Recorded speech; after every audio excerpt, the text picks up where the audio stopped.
is 7:01 p.m. We are now reconvened. The Board of Trustees of the Porte Independent School District now convene. I wish to extend a warm welcome to everyone present. Every student's success is our number one priority. As the Porte ISD Board of Trustees, we're here to set goals, adopt policy, approve budgets, contracts, personnel appointments, and communicate the district's vision and success to the community.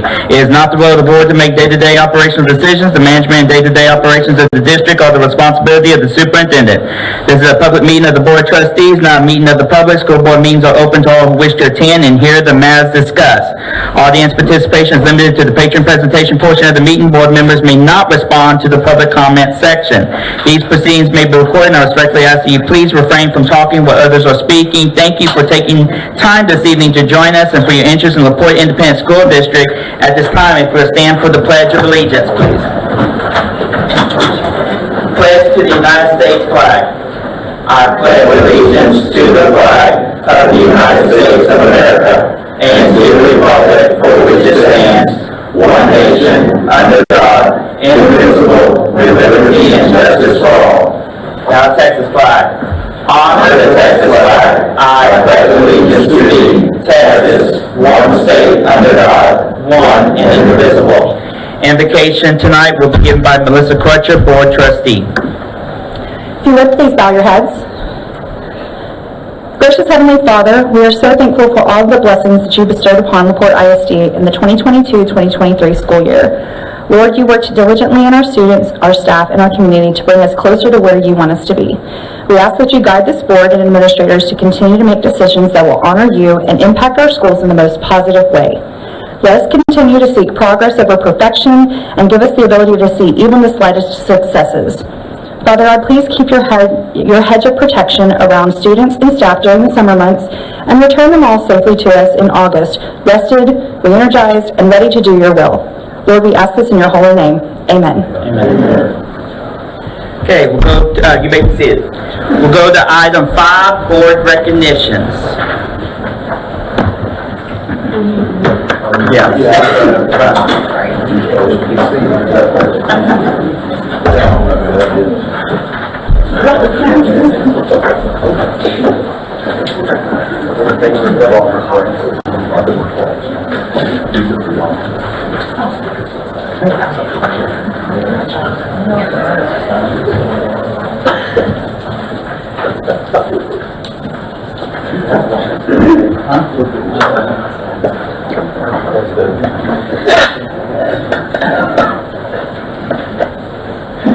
Good evening, ladies and gentlemen. My name is Adam Holland. I'm the Director of Communications and Community Relations for this wonderful school district, and I have the privilege and pleasure of handing out a couple of recognitions tonight. First, Mr. Keith Wilson, come on up.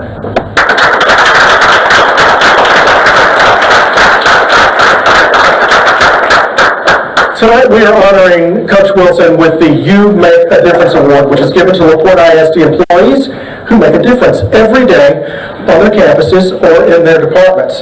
In Keith's case, it's throughout the community.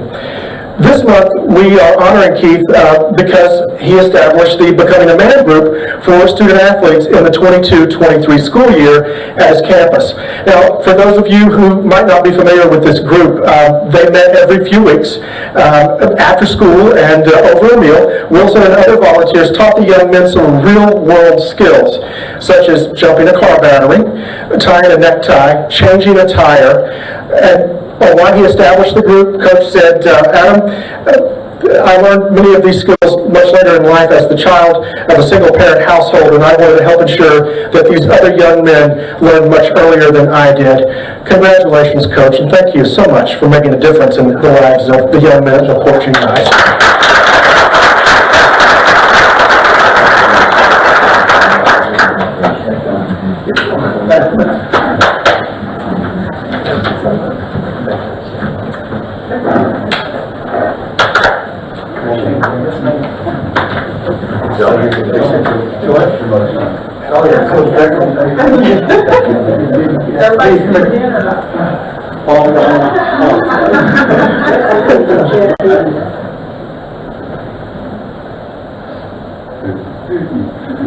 They might have to do that, but that's it.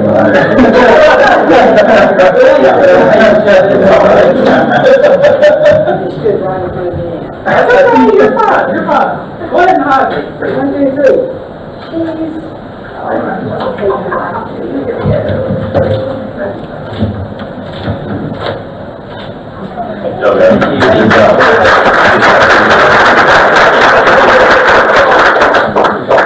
Miss Kimberly Culver, if you would please pass along the camera to Terry Cook. And come on up. How do you think you're getting out of that?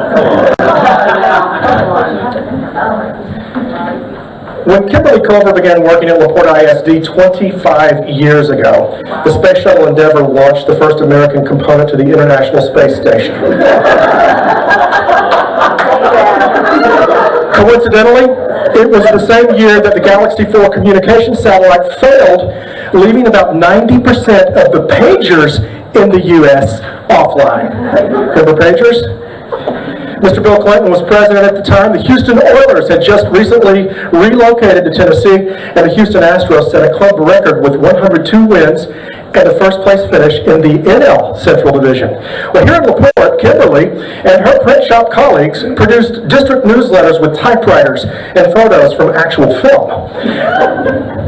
I don't know if y'all developed it, but you used them. The print shop back then was located on Broadway across from LaPorte Junior High School, and Kimberly was part of the inaugural staff roster at this administration building, where the print shop was relocated. Now, through the years, Kimberly went from using a typewriter to a keyboard to laying out publications, and then she went from an actual print press to using high-tech layout publications. And Kimberly's husband, and this is what I'm getting to, he was recently relocated to Kerrville, beautiful country, where he is a graphic artist himself, and Kimberly happened to be checking in with TRS, and she realized, wait a minute, I've reached my number. So Kimberly is retiring from LaPorte ISD after 25 years. We're going to miss you dearly, and thank you so much for all that you've done for this district.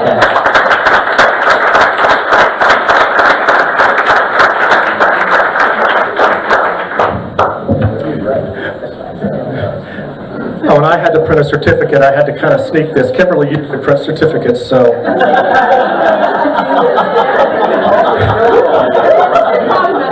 No, don't get any ideas. I can't.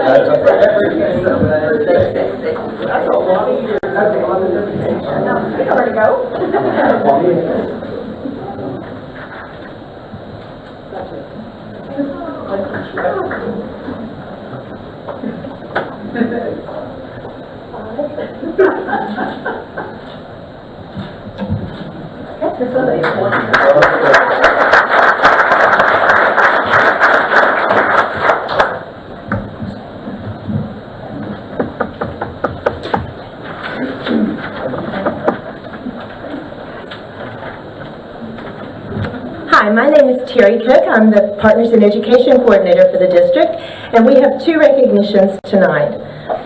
First is for Maggie Anderson Eddy of Around LaPorte. Maggie, if you'll come up, please.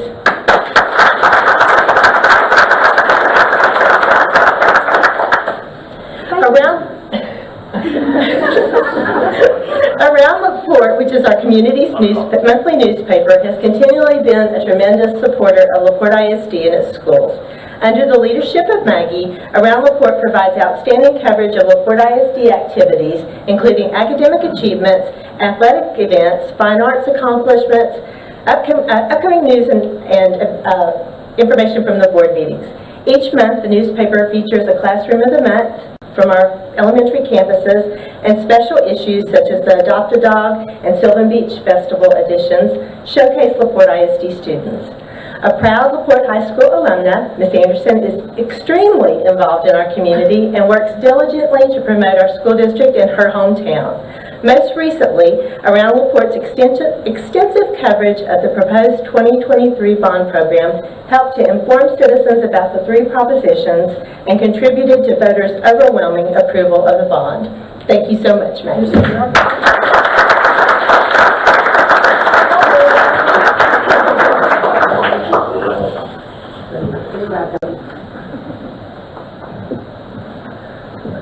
It's not like I never hugged y'all before.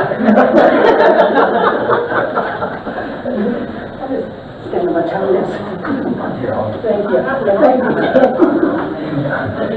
That's why you talk. Thank you very much. I wasn't going to try to give a speech. It would be too long. I just don't want walking. You're okay. Over there.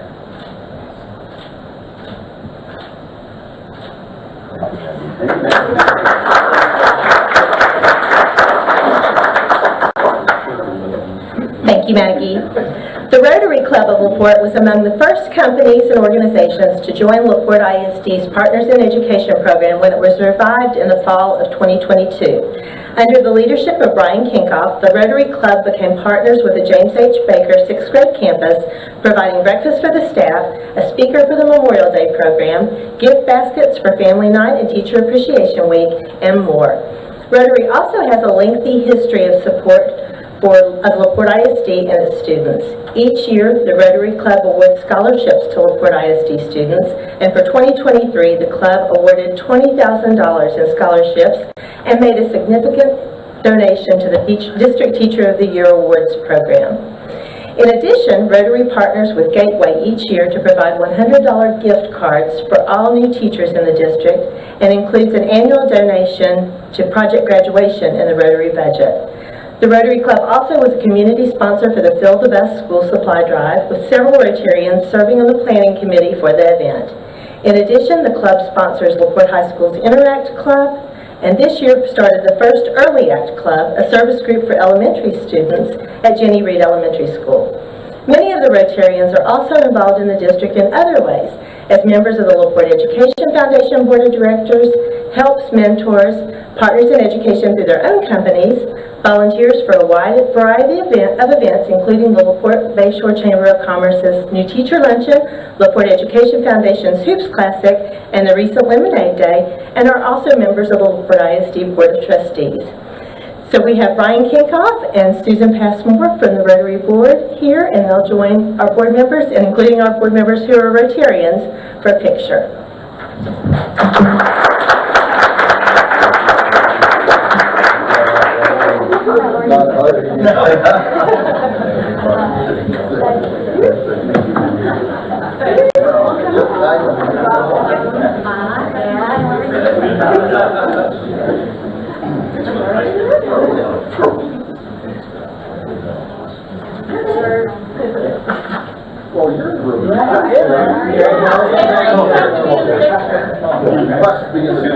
And really basic too, but that's okay. Man, I get no respect for the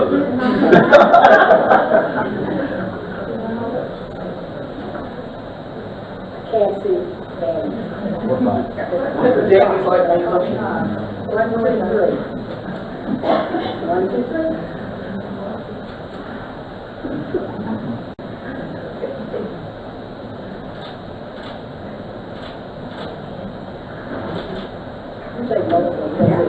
Good job.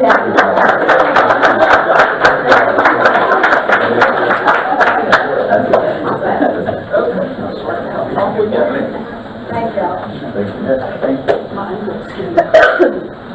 Sorry.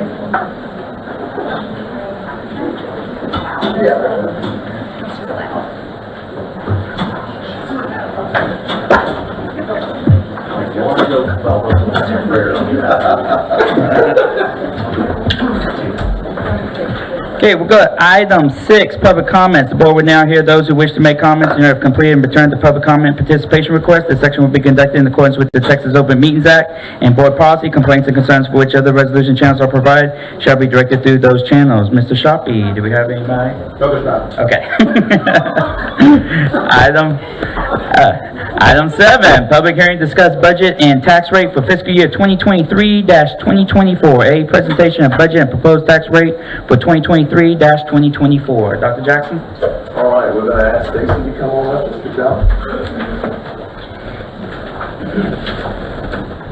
A great deal of this board you all heard before, but we certainly want to go back through it as thoroughly as we need to. Discussion and ultimately your approval.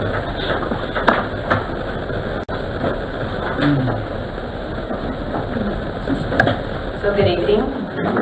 I'm going to review the fiscal year 23-24 proposed budget for the general fund, the debt service fund, and the food service fund. This, as Dr. Jefferson said, this is an overview from the presentation given at the June 5th board workshop.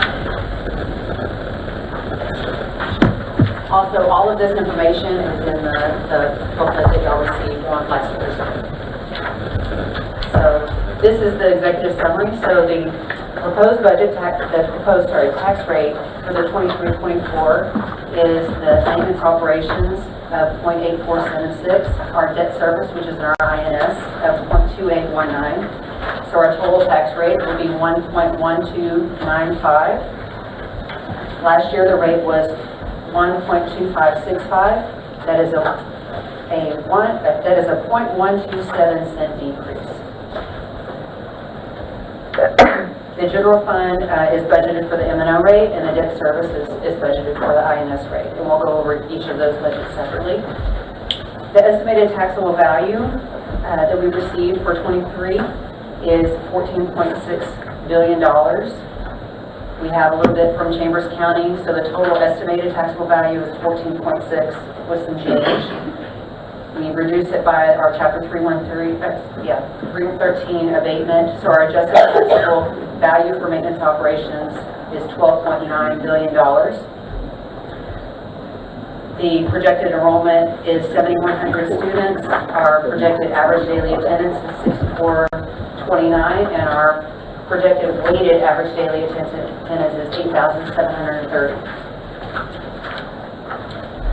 The next slide shows the breakup of that $14.6 billion. That's the estimate that's at the, we have the 21 taxable value, the 22 taxable value, and then the 23.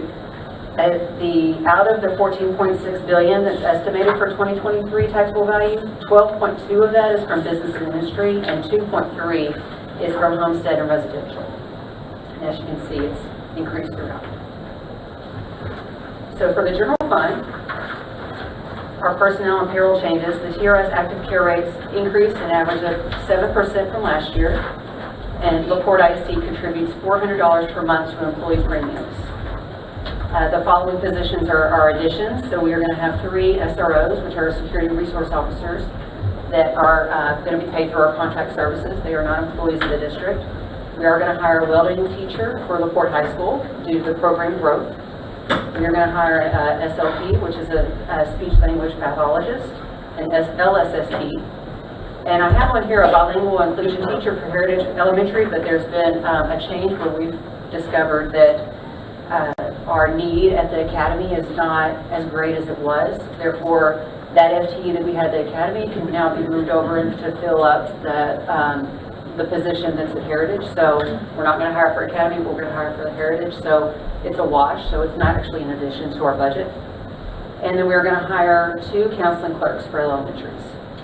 So positions that we're not going to fill due to decrease in enrollment or changes in position. There's not a need this year for a 3rd grade teacher at Bayshore.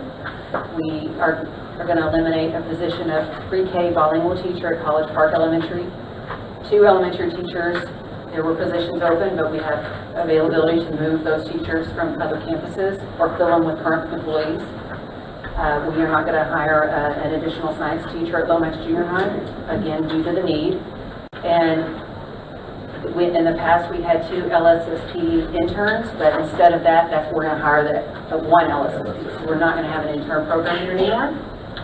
And the budget that we're going to discuss tonight includes a 2% annual salary increase for all employees. To be honest, this is kind of arbitrary, right? But like on the package we had, it says the Bayshore teacher is a 4th grade teacher, and this says 3rd grade. Just curious, like, is it actually 3rd grade? Did it change or? No, I apologize. It was a typo. I apologize. So it's 3rd grade. It is whatever was it. Yes. It's well. You know what? I don't really know. Is it? It's 4th. It's 4th. So I apologize. No, So it's right in the book. It is right in the book. Yes, ma'am. Thank you for asking for that clarification. So now this is the general fund budget. So the first column is our 21-22 actual. At the end, you see that our fund balance at the end of last year, June 30th of 22, was $60 million. last year we adopted a budget of, that was going to give us a deficit. Well, last year we adopted a budget, but we've amended it throughout. So what we're estimating this year is budgeted would be a $4.8 million decrease to our fund balance. But in actuality, we're actually thinking it's going to be closer to $2.5 million. The difference for that, and we actually adopted a budget that was $6.9 million deficit. The reason for the change of that is we've received more tax revenue than we currently expected, because remember, all of our tax revenues that we're adopting right now, whatever budget we're adopting, is all based on estimates. So we don't really know what the valuation is going to be. True certified values won't come in until Till August. August. Yeah, at the end of July, beginning of August. Yes, sir. That is correct. Do we expect them to go up though? We really don't know. I mean, they already have gone up, and so usually whatever your certified is the estimate is pretty close to the actual. It's going to vary just a little bit, but I can tell you a whole lot more in a month and a half. And we will present that to you when we do receive it. So, as I said, we're expecting to end this year with a $2.5 million deficit, so that would give us a fund balance of that $57.7 million. So our adopted budget, as you can see for the revenues, last year we adopted $141 million. This year we're going to adopt a revenue budget of $133 million, and that's because we're losing the 0.127 pennies in our tax rate. But also, since we're losing that 0.127 pennies, you can go down to the 91, function 91, our amended budget for recapture was $58 million, now it's $50. So the impact on the fund balance at this point is $8.5 million deficit budget. So our fund balance, if all of this comes to fruition, would be at the end of this time next year, our fund balance would be at $49.1 million. How many days is that? I know we have a certain amount. That 49 million, are we still within where we need to be? Well, like at 60 million is 150 days. And if you are a July 1st fiscal year, which we are, that's what's recommended is 150 days. If you're at September 1st, it's recommended 90 days. It's just because when your cash flow is coming in, because we're not going to get our cash revenues, our tax revenues until January timeframe. So your fund balance is your cash on hand in case anything Goes around. drastic happens. Yes. But that 49 million would still have us in, We would be in pretty between good the shape. 90 and 150. Yeah, but we would consider that pretty good shape. We are in better shape than other districts who are going through the same process now. We're all in the same boat. We're all dealing with, they might not be losing that 12 pennies, but they are hitting the same hardships that we are. Thanks. Is it safe to assume that this is kind of a like ultra conservative, kind of a worst case scenario of adopting the nearly $9 million, like last year it ended up being $2.5 million deficit. Did we anticipate maybe a $4 or $5 million or somewhere in between We always adopt a conservative budget because we're a conservative district. I mean, and quite honestly, that's fiscally responsible. And you hope for the best, but you plan for the worst, right? So that's what we do when we create the budget and when we present that to you, because I hope with everything I have in me that it's going to be just like this year. And it's not going to be 8.5 million. But we don't know. And the reason we don't know too is because legislation is still in their special session, right? And they have made no decisions. And the governor has already said he's going to continue to do special sessions. I mean, he hasn't come out and said it like in those words, but he has said everything around that points to they're going to continue. So And even after the special sessions, if I may say, it would still take several months before we would really know the true impact of all of that. Very for us. Because it takes time for the actuaries to kind of take care of all of the crunching of the data. yes, sir, that is correct. Okay. So our debt service is our INS rate, and that is the 0.2819, which is the same rate that we had last year. That is the rate that we discussed throughout the past couple of months that was not going to raise, and it did not raise. So our 22 actual, we ended up with a fund balance of $9.4 million. This past year, we actually brought in more revenue, but we also paid out an $11 million of early payment to our bonds. And we plan on doing that again. That's what Mr. Witt was discussing at the budget workshop. I think another $3 million at least that we're going to pay off. So our estimate that we estimate that we're going to end at $10.3 million revenue. Sorry, our fund balance at the end of this fiscal year. We're going to again bring in $38 million. We only have right now $27 million in expenditures, but again, we haven't sold the bonds to the new, so those payments will start in February. But we don't know what they are yet, so we can't adopt that budget. So that $21 million that you see at the bottom there, that's going to be eaten up with our new bond payments and also some additional either refunding or redemptions. Okay. We go to our food service budget. So at the end of fiscal year 22, our fund balance was almost $1.3 million. And our estimated ending for the 23 year is $764,000. And so Mr. Wilkins adopted a balanced budget for the food service for this upcoming year. So we're not really expecting any change to the fund balance. And that fund balance is you're only allowed a certain days worth, so many days worth, and so our child nutrition team is working to buy more equipment, buy different things that they've tried to buy. However, with the supply and demand situation, they're waiting for things to come in and equipment come in. So that he has a plan. He's already put that plan out with TDA, so we're all good on that. And the drastic change between the 1.2 and the 700 is because we were offering, oh, sorry, go ahead. It's because they weren't actually able to buy. Okay, so they were able to buy equipment during that time. But they weren't able to buy all of it. Okay. So that's mostly equipment. Okay. Well, I was going to say, did any of that cover the any of the free lunches that we had, or summer program foods that we had during the last couple of years? Because I know at the beginning of the school year, people, spoke out about, hey, we're not having the free lunches anymore. So No, there's actually a state mandate for not to cover that. got it. Okay. But all the females we got were reimbursed by the state. Okay. Thank you. So if we post an expense, let's say 2022, we buy a piece of equipment, it doesn't come in, so that isn't going to post until the 23 budget? Is that how it works? Well, it depends on when the good is received. So if the good is received before June 30th, it's coming out of that year's budget. If it comes after July 1st, then it comes out of the next year's budget. But as long as we submitted a PO, then that's what gets us off the hook in terms of carrying that balance, right? Well, that PO will go, that encumbrance will move over with it. Correct. But he's already let TA know, hey, this is what I'm going to do. These are the things I'm going to purchase. Unlike the district, we get a nasty grab for over 90 days. Yeah. And so it's a tough balancing act. You got too much money to try to spend it, but nothing comes in right now. So. But at least we're all fluid for compliance. Okay, thank you. Any questions? I'm happy to help answer anything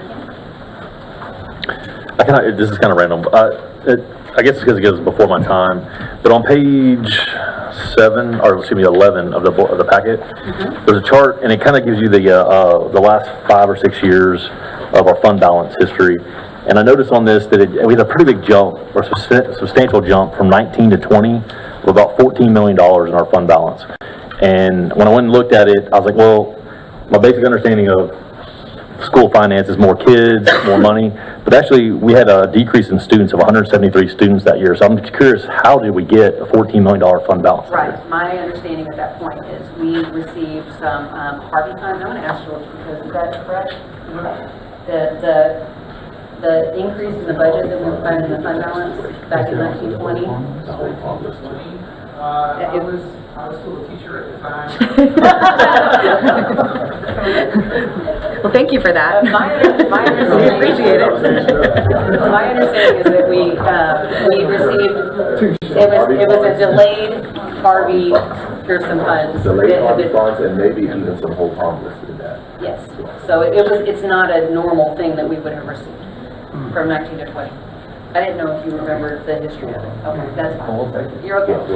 I can have the answer. And then I guess in 20, We would definitely find out. 2021, 22, kind of, smaller degree of 5 million, but, I guess what I'm getting at, I've heard several times since I joined the board that we're one hurricane away from depleting the fund, but really, based on everything I've seen or looked at so far, really, we've kind of, I'm not saying profited, but we've done okay. I know it's a payout, it takes years, but we've actually made money on some of these disasters, and certainly on the disaster recovery rate, I think we've been charged at 12 cents a year.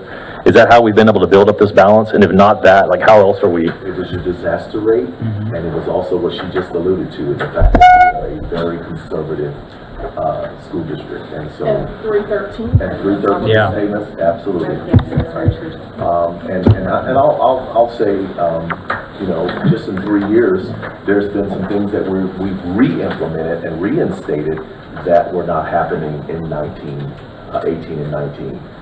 There's a little more travel going on now for staff development and professional development, those kinds of things. And that's not gonna take away a whole lot of money, but I mean, we're doing some things to kind of draw down on some of that we were not doing at one time. We have instructional coaches now, we didn't have those at one time. So we have used those funds wisely, but you're right, I mean, the disaster rate was one of the reasons why we ended up. Do we know, when was the last time we did not adopt a negative budget? What year? I can find it. I feel like it was about 5 years ago. Well, So we've been pulling out for 5 years, so how has it grown over those years, is well, what's it's confusing. a couple of things. So we received these funds for Harvey and harmless that every district received, and so it was kind of like that, here you go. We have the 12 cents disaster rate. And also, we have ESSER funds. For the past 3 years, we've had ESSER funds. And this is our last year with ESSER funds. And so, if you look, this trend that you see right here is a trend that's happening all over the state of Texas for districts that are in our boat, that are perhaps, we're not a rural district. We have industry, we have different things that are going for us in a positive manner. And I would have to say in the legislature in 2019, was it, HB3, changing school finance a little bit, and it actually increased the student allotment, which they're not It doing. did increase the student loan. Can you get clarity? I mean, so you said, he made the comment that we've been, the last 5 years, taking a deficit, but really, according to this chart, it just goes back, we've been adopting it, but we haven't experienced it, right? Like except for last This will be year? the first year that we're actually experiencing a deficit in at least 5 years. Right. That we're going to end taking away from our budget. Yes, sir. That's everything. Is that what you were asking? Yeah, Okay. Jeff presented it better than I. This school district has adopted a deficit But we would for at always least take it 5, and then we kind of always, just like from what Dr. Jackson said, we adopt conservatively. Correct. But this will be the first year where it actually re-adopt. We're going to pull from our fund balance. And next year, we absolutely will. I don't know how much, but we absolutely will. Well, I'm sure they'll abolish Robin Hood in a special session. Any other questions, Mike? Board, any questions? Thank you, Ms. McDowell.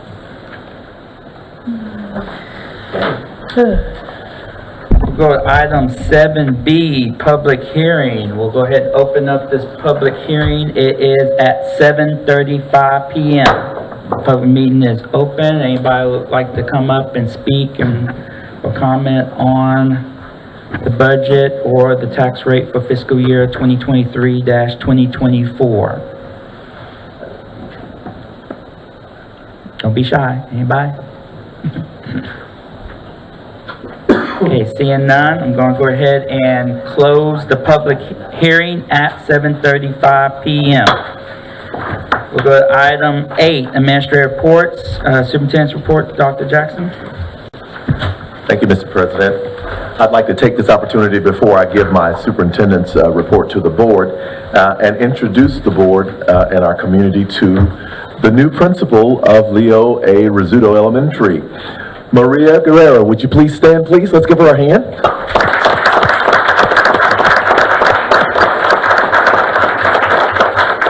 Maria most recently served as the principal of J.P. Henderson Elementary School in Houston ISD for the past 4 years, where she led the campus to increase academic achievement with an emphasis on strong community partnerships. In her 16 years as an educational leader, Maria has served as an assistant principal, teacher specialist, and lead educational leader. Maria has served at Helms Elementary and Davila Elementary, She holds a bachelor's degree in interdisciplinary studies from the University of Houston downtown and a master's degree in educational administration from Lamar University. Most recently, Maria was selected as a semifinalist for the 2023 HEB Excellence in Education Principal Leadership Award. Ms. Guerra is a proud 14-year resident and community member of Fairmont Park East in LaPorte, Texas. She's a softball mom to a daughter who has played for the LaPorte Sirens. Her oldest daughter is a current 8th grade student at LaPorte Junior High. Ladies and gentlemen, please join me in welcoming the new principal of Rizzuto Elementary, Miss Maria Guerra.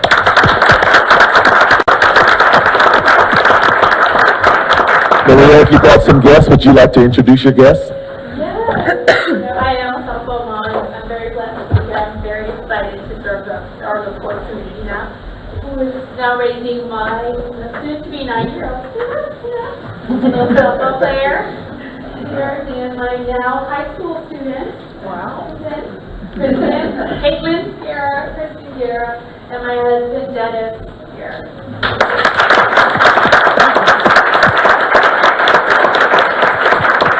Thank you and welcome to the school district and the community. Welcome to LaPorte ISD. Okay. So at this time, Mr. President, if I can get my glasses back on, as we close out the 22-23 school year with summer school and EOC retesting, I wanted to provide you with a summary of the many great things that happened, and certainly this is not an exhaustive list, but some of the many great things that have happened in LaPorte ISD this school year. First, LaPorte ISD began the school year with the news from TEA that we earned an 87B on the state accountability ratings, which was 2 points higher than our previous year rating, so we're proud to be moving in the right direction. 5 of our 7 elementary schools earned an A rating, and our elementary schools earned a combined 20 academic distinctions this past year. This would not have been possible without the wonderful work of our dedicated principals and teachers and your blessing, board, to add a solid group of instructional coaches to our academics team.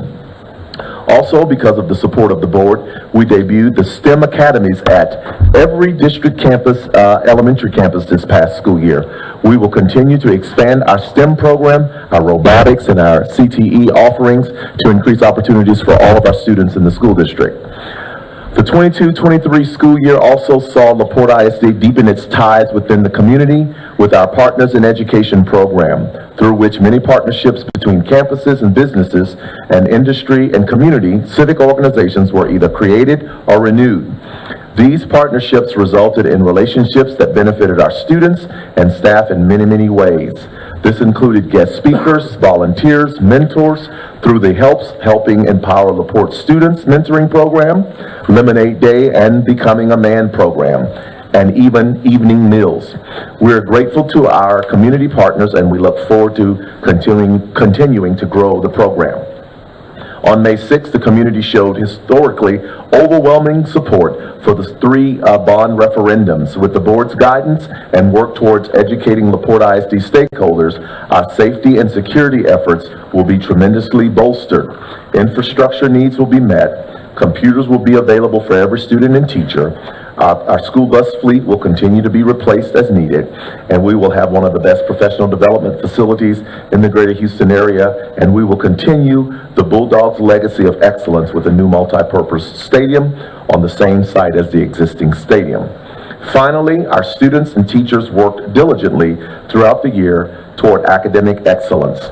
And for many of our graduating seniors, it paid off to the tune of more than $1.9 million in college scholarships. 28 seniors also graduated with a high school diploma and an associate's degree through our partnership with the San Jacinto College. Additionally, our CTE students earned 462 industry-based certifications, which will enable them to enter the workforce with higher paying jobs. Every student's success is our number one priority, and our mission from the very first day has to step into our schools is to ensure that they receive a quality public education and a high school diploma. The board and I were privileged this year to hand out more than 450 high school diplomas at the crowning moment of our students' K-12 academic careers. As you can see, board, LaPorte ISD is doing a phenomenal job of educating our students. And on behalf of the administration, teachers, and staff, we would like to thank our board and our LaPorte ISD stakeholders for your continued support as we prepare for more great things to happen in the 23-24 school year. And this will conclude my report to the board. Thank you for your support, board. Thank you, Dr. Jackson. We got item 8C, intruder audit report. Dr. Bromley?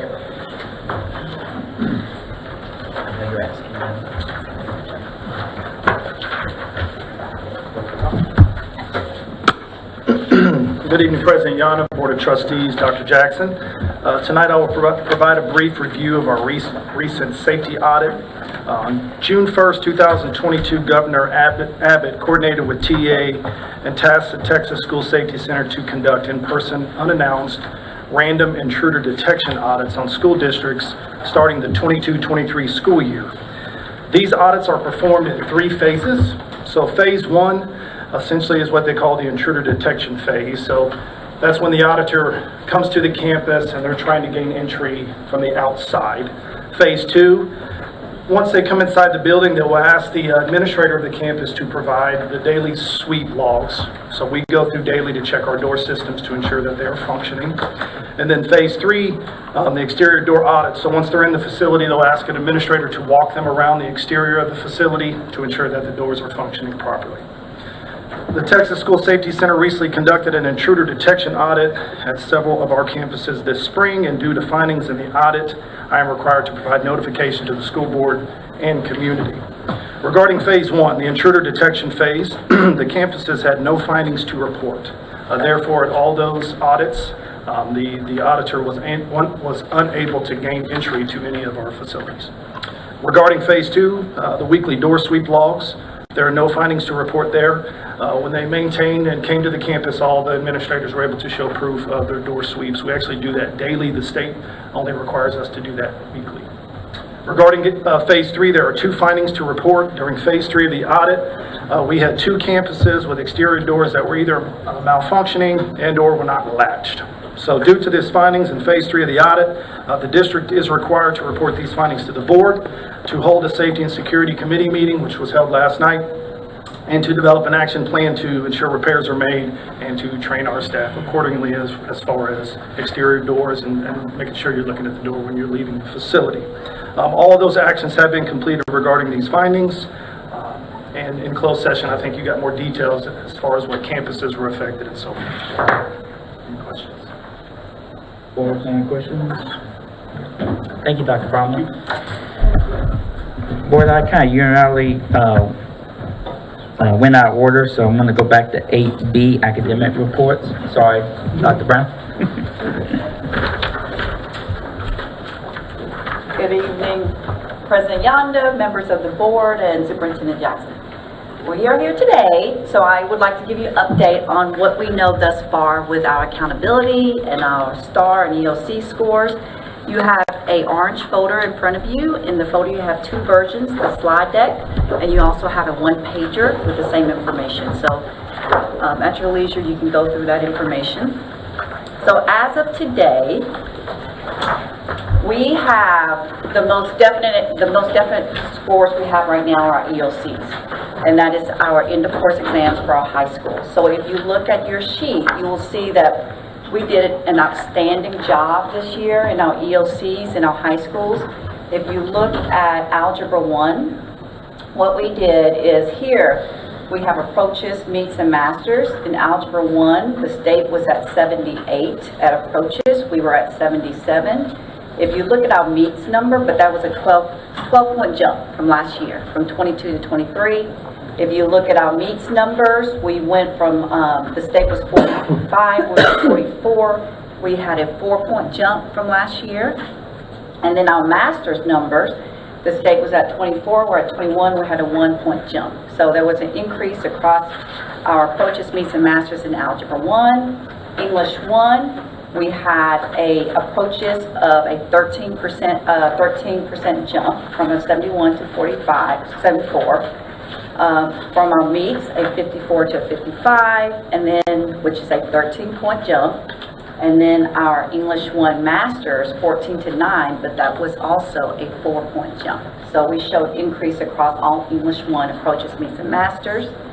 English 2, the state was at 74 approaches, we're at 76, which was an 11-point jump.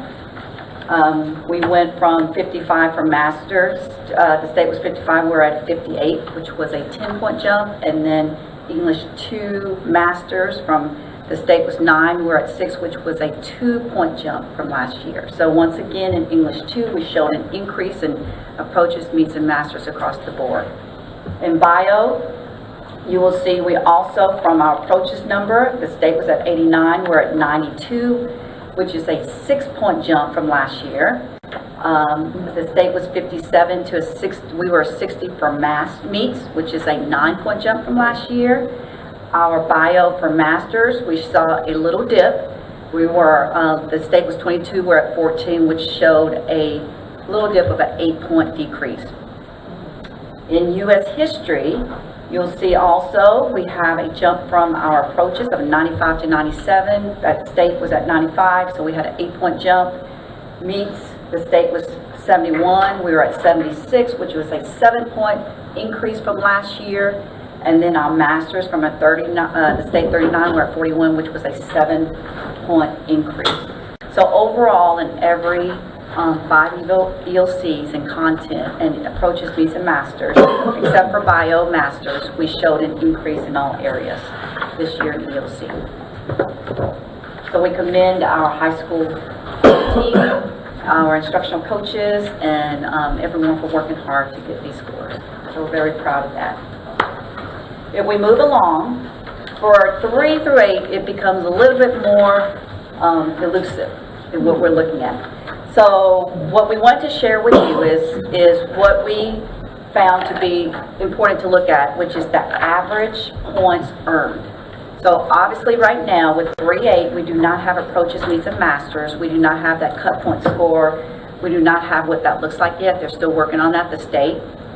But what I wanted to share with you is if you look at 3 to 5, look at math, grade 3, the district out of 37, we received a 21. The state was 19 out of 37, so we showed a 2-point increase in 3rd grade math across what the state is showing in terms of the average points.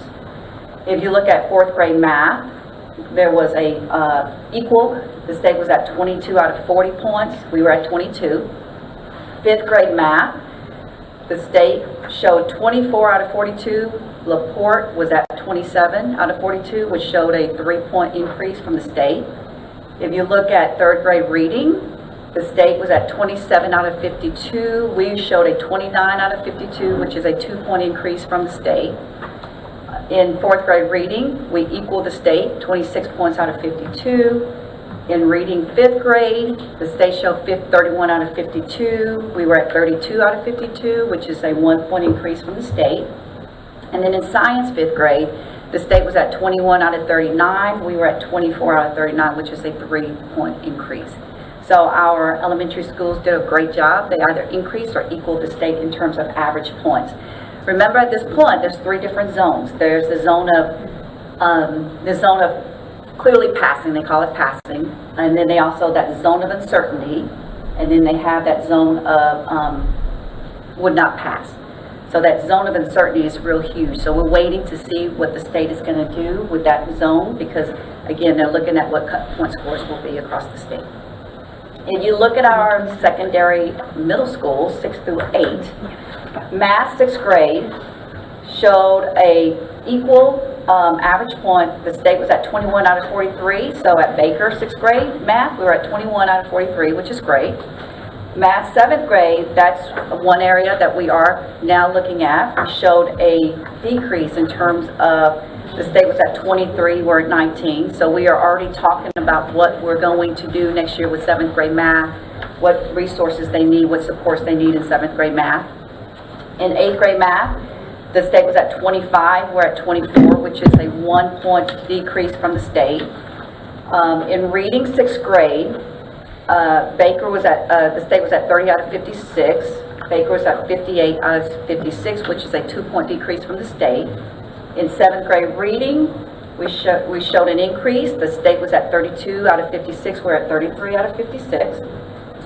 In 8th grade reading, the state was at 31 points out of 56, we're at 30, which is 1 point behind the state. Science, the state was at 24, we were at 23, which is 1 point behind. In social studies, the state was at 24, we're at 26, which showed a 2 point increase. So overall, even though we see the reds, we're very proud of our score and our data. Remember, this was our first STAR 2.0. Questions were different, the rigor was different, and for us to be at the same level or higher or just a little bit below the state, we feel confident that once the data comes back, the accountability, that we'll be in a good standing. And so I wanted to give you the dates that are upcoming. So in this, we just put summer, because we don't know when this will be, but the 23 accountability refresh parent resources and all the materials and videos are supposed to be released from TA. They haven't given us a specific day. August the 11th, we are supposed to get the STAR 3.8 scale scores and performance levels. And again, this is mid-August. By mid-August, we get the final assessment results for accountability. Early September, we will get the accountability manual. At the end of September, we will get the A through F rating published. So what the state would, what our district will be at. And that won't be until the end of September. Remember, board, the commissioner suspended all of this because normally we would get this probably by June. By June, by early July. But because we've moved from the original STAR to now STAR 2.0, 3.0. Redesign. So redesigned. So now they're having to wait until all of the scores come in, and then the TEA is going to work their magic to see where the cut score is going to be across the entire state. And so there's going to be a lot of that going on for a while. And you know, it's unsettling because normally we would have this information and we would already be able to have some conversations with families and students and things, but we have to wait this time, right? That's correct. The results-driven accountability reports will not be until fall. And if you notice the taper report, the school report card, all of that will not be released until January of 2024. Normally we get that by the fall so that the taper report is presented to you by October. So this upcoming year, the taper report will not be reported to you until February, probably January, February of next year. So, since not getting the scale scores till then, the raw scores, for grades 3 through 8, is that be communicated to the parents before then, or is that? We want to see, because of that zone of uncertainty, even though they have a raw score, we don't know what to tell parents. Because even if you say, well, you're a zone of uncertainty, it's hard to explain, right? Because it's hard to explain to a parent. And that's one of the reasons for summer school this past week that we started with our elementary and middle. We had some parents who started summer school and they were in the zone of uncertainty. And so, you know, it was hard to say who was coming to summer school and who wasn't, but we make sure we look at the cut point as best as we can in terms of the needs of the students. And then, board, as we get information, generally we don't meet in July, but as we get information, we will be sure to get right back in front of you with everything that we have. So if we have something at our August board meeting, we'll be in front of you with that information as well. Were we behind in these areas that we're behind in regards to being level with the state last year? Like 7th grade math, were we 4 points behind? We were a little bit behind, but we are positive in terms of, if you look at our 2022-2023 comparison, we showed an increase in all of our areas across the board. And again, this is with the New Star redesign. So we are looking at this as achievement for our district in terms of our students and the success they made this year. And that's a good question. Go ahead. But we're comparing ourselves to the state on the same test, right? The state line is they took the same test as we did. So. So for the parents who are watching or whatever, don't worry. STAR test scores aren't out yet because they don't know what the scores are. Exactly. Not only their scores, but what they're grading them against. Communicate that one more time. Okay. I just see people asking different things, and so just, yeah, and we may not know until, you know, our kids graduate, so. Once, You're absolutely right. right, if you look at the summer timeline, again, this parent resource, they're saying it's the summer, so they didn't give us exact month or time, but that should be coming, they say, in the summer, with releases of information on. Wait, so this is shocking, I know, but you mean the TEA who gives us all of our deadlines didn't give themselves a deadline? That is shocking. Okay. Absolutely not. Shocking. Let's not talk bad about them in public, right? Any other questions on our accountability? We're super excited to share with you one last thing is our IBCs. So this past year, this is our industry-based certifications for our students. This is super exciting because these are what takes them to the next level. After they graduate and walk across the stages, these certifications that help them take them to their careers. And so if you look, these are the breakdown by our grade levels of the certifications that were received by students this past year alone. And then again, it's broken down by the different certs that our students received this year that they can take with them as they move along in their careers. And so, because of that, in 2021-22, again, this is lagging data. Remember that our IBCs are lagging data. 21-22, we had 233. This upcoming year, we gained 462, which is a 100% increase in terms of moving from our students in our IBC certs. So we are super excited. That's awesome. What is a Google Analytics individual qualification, and how long does that take? We're gonna have a lot of great florists, 102 of them, but what is a Google Analytics? Do you know generally what that is? Yeah, Google Analytics is a program in Google that it's kind of almost like a Microsoft Word. Like they go through the different steps and different phases of Google and how they use Google, how you can use Google, and they can use that in terms of their business marketing. Students can go into college, and that's really useful for them. Like if you build a web page through Google, you can get analytics like how many users get to the website, things like that. Melissa said she'd give me a tutorial later. So that's what we wanted to share. That was the best update we have for you in terms of accountability. I was questioning about CCMR and like how we looking at for this graduating class as far as our CCMRs. For This recent, yeah, right. So and how it's looking with our just graduating class. exactly. So we have been in tune with all the changes that are going to happen or will be happening with CCMR and changes that are upcoming. So we're ensuring, and that's one of the reasons our coordinator, Marissa Lopez, is spending a lot of time at the high school, is to ensure that we are meeting the needs of our students as well as meeting what the requirements are. So we're going to do the best we can. Right now, it's about our students. So we praise that our industry-based certs helps our students, and then anything else that we need to do with CCMR that the state is asking, we're going to do. But our number one goal is getting our kids across the stage and getting them what they need so they can continue their life aspirations. One more random question. Whenever we have a student, like I see we go to the bottom and there's one accounting foundation, how does this one student find out about the program, and how does only one student get the certification? Are they staying extra, or? No, a lot of these programs, so Accounting Foundations is part of the business pathway.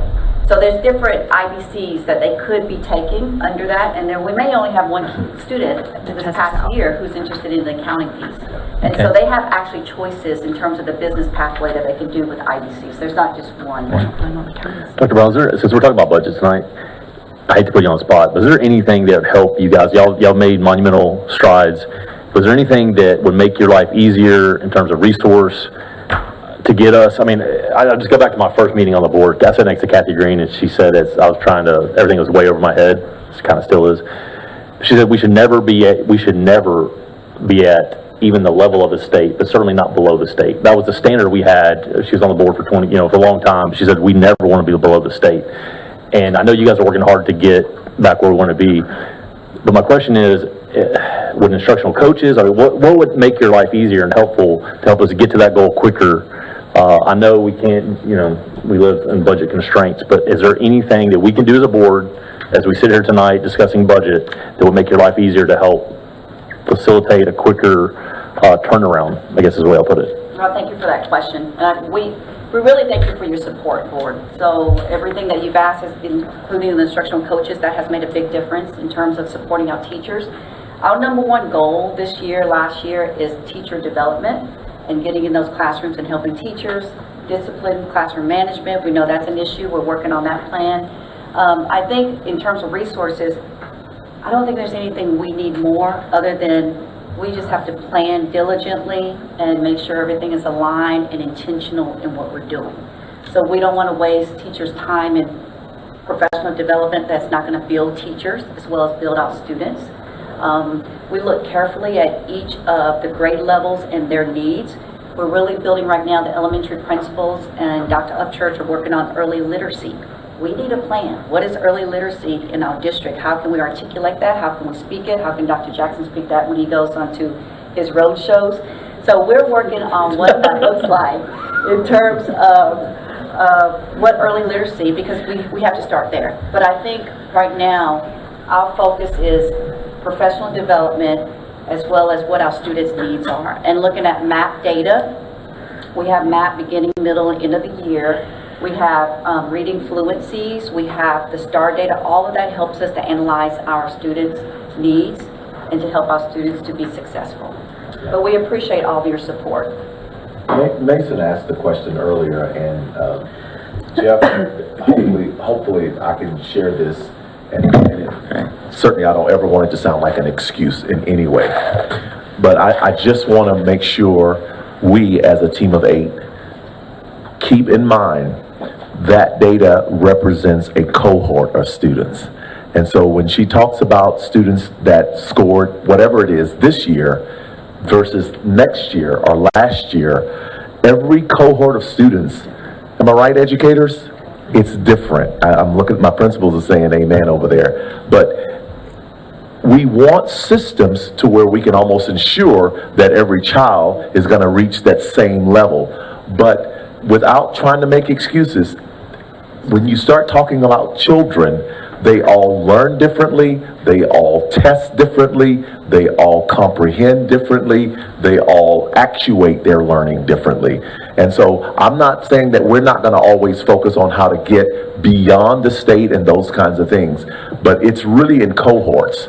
Whether it's the 6th grade or the 7th grade, one year, this time last year, I think we were doing some things a little bit differently, and the data looked a little differently. And so I just want to remind us that, you know, and not that you don't know this, but just to keep it on the forefront, that next year there's going to be a whole nother group of kids that are in the 6th grade or the 7th grade or the 8th grade, and we'll start all over again. Now hopefully that all of the systems that we have will have them somewhere there, but there's something that goes on as a phenomenon that we don't talk about a whole lot in education, and it's called the summer slide. The principals all said it with me.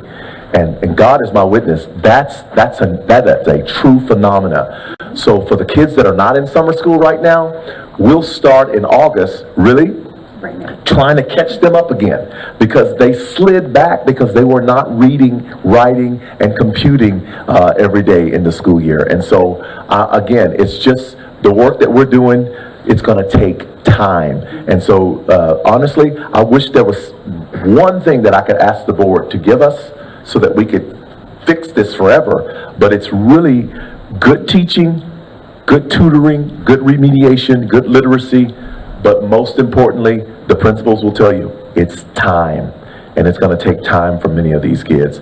There are some kids that are coming to us now, and this is not about LaPorte, this is about American public education, but there are kids that are coming to us that do not have those basic skills when they come to us, in whatever that grade is. I won't even say what grade it is.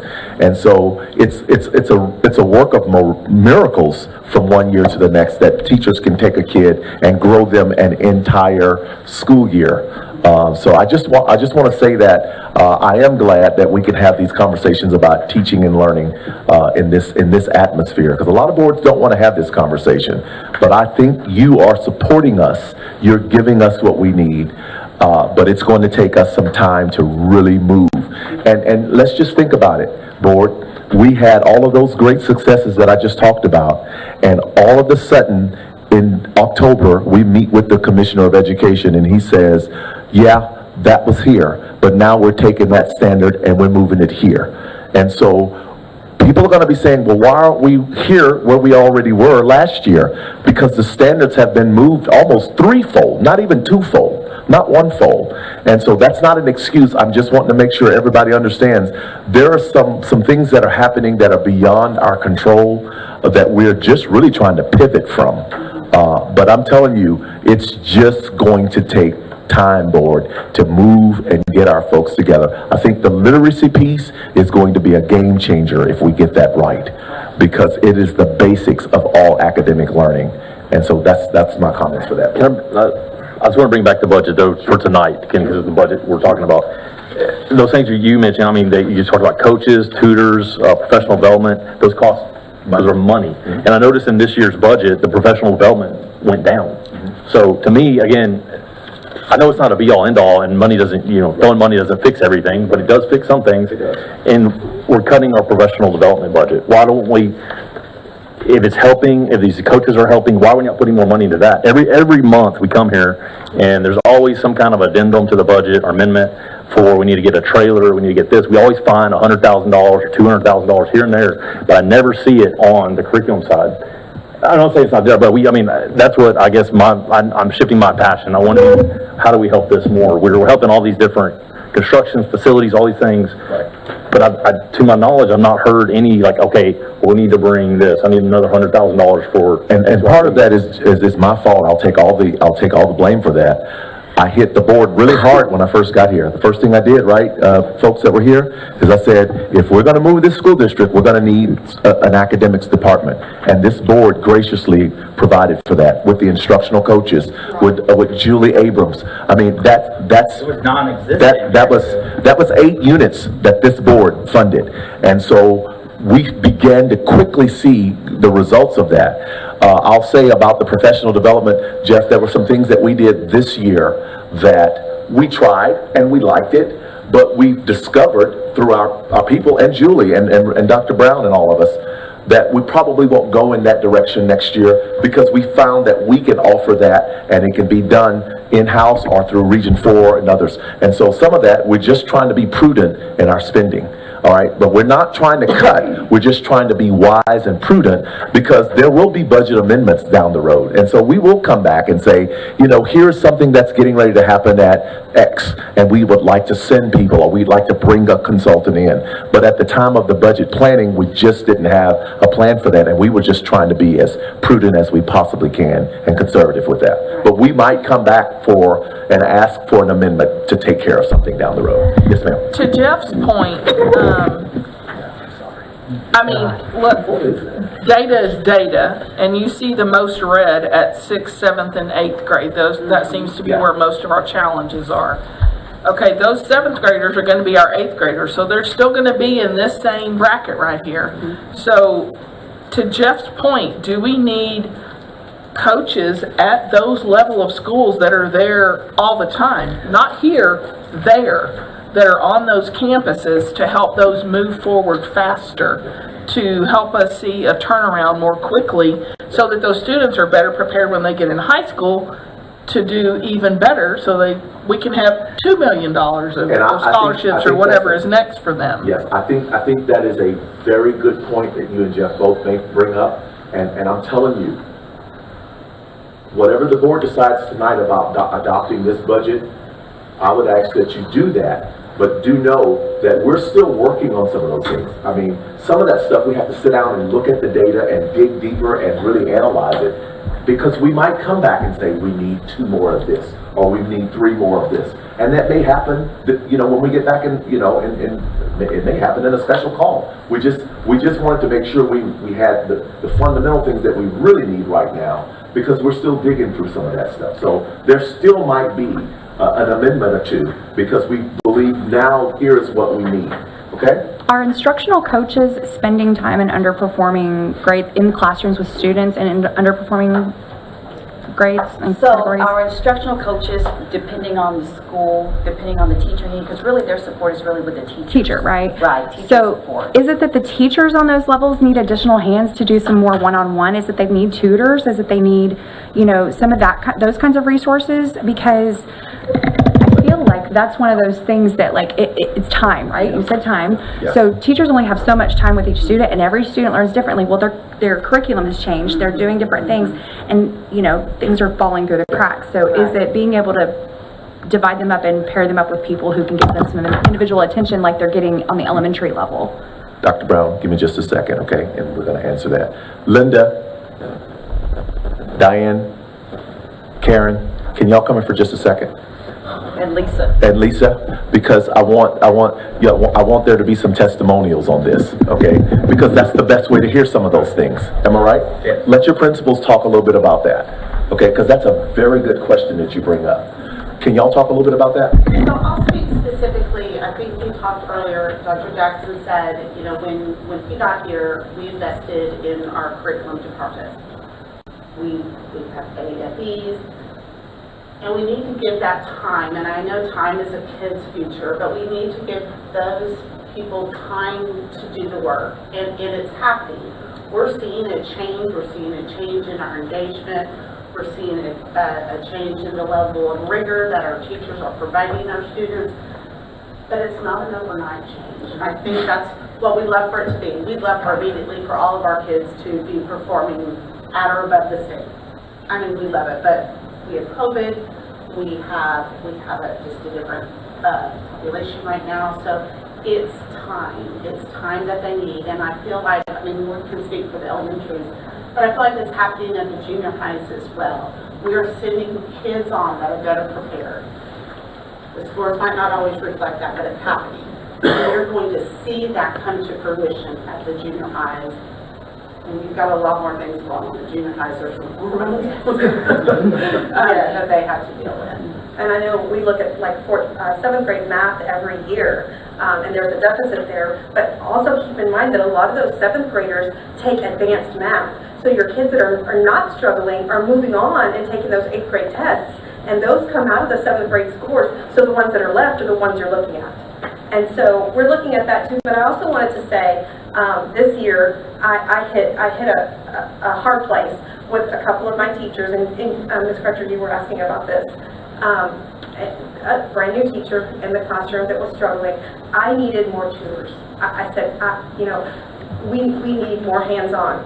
And I met with Dr. Brown, and I said, look, I need more money. And she found the money. And I was able to keep my tutors through STAR testing. And that was a godsend. And so I really feel like that anytime that we do need something and we go to Dr. Brown or Dr. Upchurch, Dr. Jackson, they come through for us. And those were Title I funds that they were able to help us out with. I have a question. In regard to behavior on the campus level, by no means do I think it is a teacher or the principal's fault or their job to discipline kids. More in line with the parents not doing it. But what walk me through a kid is being disruptive in the classroom. The teacher cannot deal with it anymore. It's interrupting the academic learning. What happens? Do we have someone other than a principal who's doing their job all day and they don't have time to deal with behavior? Who comes in and helps and assists that teacher? I think every campus is unique. We have our leadership team. Sometimes it's an interventionist stepping in. Sometimes it's a counselor stepping in. Sometimes it's a teacher that's right. Right. It could be a teacher that's on the break that has a relationship with that student from the previous year. So it's really Just depends. campus dependent And student dependent. It's very individualized for the student that is having experience of getting crisis. Because there are a lot of new reasons. There's a lot of trauma that our kids have gone through, especially recently, that shows up as misbehavior, and It's really just not. it's Yeah. trauma that we need to support them. So more than removing that student from the classroom because they're disrupting learning, we need to help that student when we remove them. And we use restorative practices, and there's been a lot of talk about, are those effective? And they are, because restorative practices help the student get better in the long run. Discipline, that's needed as well, that helps in the short run. So, this is like a very complicated web, obviously, but, so the coaches are doing a great job. I'm not saying that I don't think they are, that we need to change it. I want that to continue and for our teachers to continue to get that support. The tutor side of things is really just, is that additional support that they need to fulfill what the coaches have taught and to, you know, until they get into a level of comfort or until we get to that place. Based on student need, though. Yeah. Right? So campus by campus, teacher, you know, that kind of thing. And then with regards to also supporting the teachers, we're adding those 2 clerks for the counselors, and hopefully that will free up our counselors to be able to deal with the trauma that we're talking about that also complicates the behavior, that disrupts the classroom, and so on and so forth. And we added the CIS, the Community and Schools. Right. I'm glad you brought that up. The CIS, we've had the CIS on our campus full-time this year, and it really helped a lot with our students who were having issues and trauma. We were able to, you know, if we knew that student needed assistance, we called on her, or that person to go and help that student. And she built a great relationship with a few of her students, and we're able to bring them in and help them kind of refocus and figure out what was causing them the issue, refocus, and then be able to reintegrate them back in the classroom when they were ready. So with regards to the budget, does that CIS person, are they trained, ready to come with us with all of the knowledge on how to manage those situations? Or do we have to spend additional time and money training them on our specific district policies and That's a good question. It's really both. And Okay. so what we really want the CIS, just like what Lisa's saying, we want them integrated and assimilated into the school and the culture of the school. Okay. So they get trained from their area, but when they get to the campus, they will be working with the principal, the assistant principal, and the counselors to ensure that whatever Diana wants that is going to happen at that school. Okay. Like I said, regarding the budget, I just wanted to make sure all of that to me is all connected and just how it's going to work. If we're putting money towards it, you know, to what extent do we continue to add extra money here or move it here, that kind of thing. So that answered a lot of questions for me. I appreciate it. Thank you for your time. Can I say, so each one of you guys does, and all the principals do a phenomenal job of managing the resources you have. You do a great job with what you're given. I've heard that, you know, everybody I've ever talked to talks so highly of our instructional coaches, the CIS, the tutors. I guess what I'm trying to get at is, and I know you guys, there's always obstacles to the scores, and so I'm not a big scores guy. So I'm not trying to minimize any of that. Y'all made some tremendous strides. All I'm saying is, in the world that I live in, it seems like if what I hear from all the people I talk in the district, if we had more of this, and I know I'm putting you on the spot, but if you had more instructional coaches, more tutors, or you had, so there's, Diane, you mentioned you run out of budget for your tutors. That happened at other schools too, that I know of, and some of them, and one in particular, had to cut their whole staff right like 2 weeks before the STAR test. And so, to me, like, we need to find ways to mitigate that, right, and help. If we need to put more money towards the tutor budget, I know I'm not trying to waste it and spend all our money, but that's what we need to hear. If we can help you guys on a board level to get more resources available to you to make it easier, not that it's going to be a be-all, end-all fix, but to me, not taking anything away, like how do we add to it, I guess is what I'm getting at. So I'll speak to that. I think our primary, our best instruction are our trained teachers. So our tier 1 instruction, that's in the classroom, every kid, that is the best thing for every one of our kids. So that's what our ultimate goal is, that all of our students are in the classroom receiving high-level tier 1 instruction. Right. So then we have to take a look at who does that not meet their needs. And it's different every year, it's different at every campus, and it's different at every grade level. So we have to constantly analyze our data to see what our needs are. And again, I think that our central administration is great if we see, hey, our kids are rocking into tier 1 instruction. I don't want to pull them into a small group as a tutor, because then they're missing that foundational tier 1 instruction. Right. But if a kid's struggling and they have some gaps to fill in, absolutely I do. So it really, Jeff, is just based on the needs of the campus, and I think they're great. And maybe one thing that we could do better is to analyze that at the end of every 9 weeks. All right, so here's my budget, this is what I'm foreseeing, and oh my goodness, my second grade readers are not making the progress I thought they would be. I might need to have one more afternoon of a tutor. And that might be something, because I think we kind of plan it out, we think, okay, we're rocking, and then all of a sudden we get some benchmark scores in, we get some interim scores in, and we might have a little bit of panic.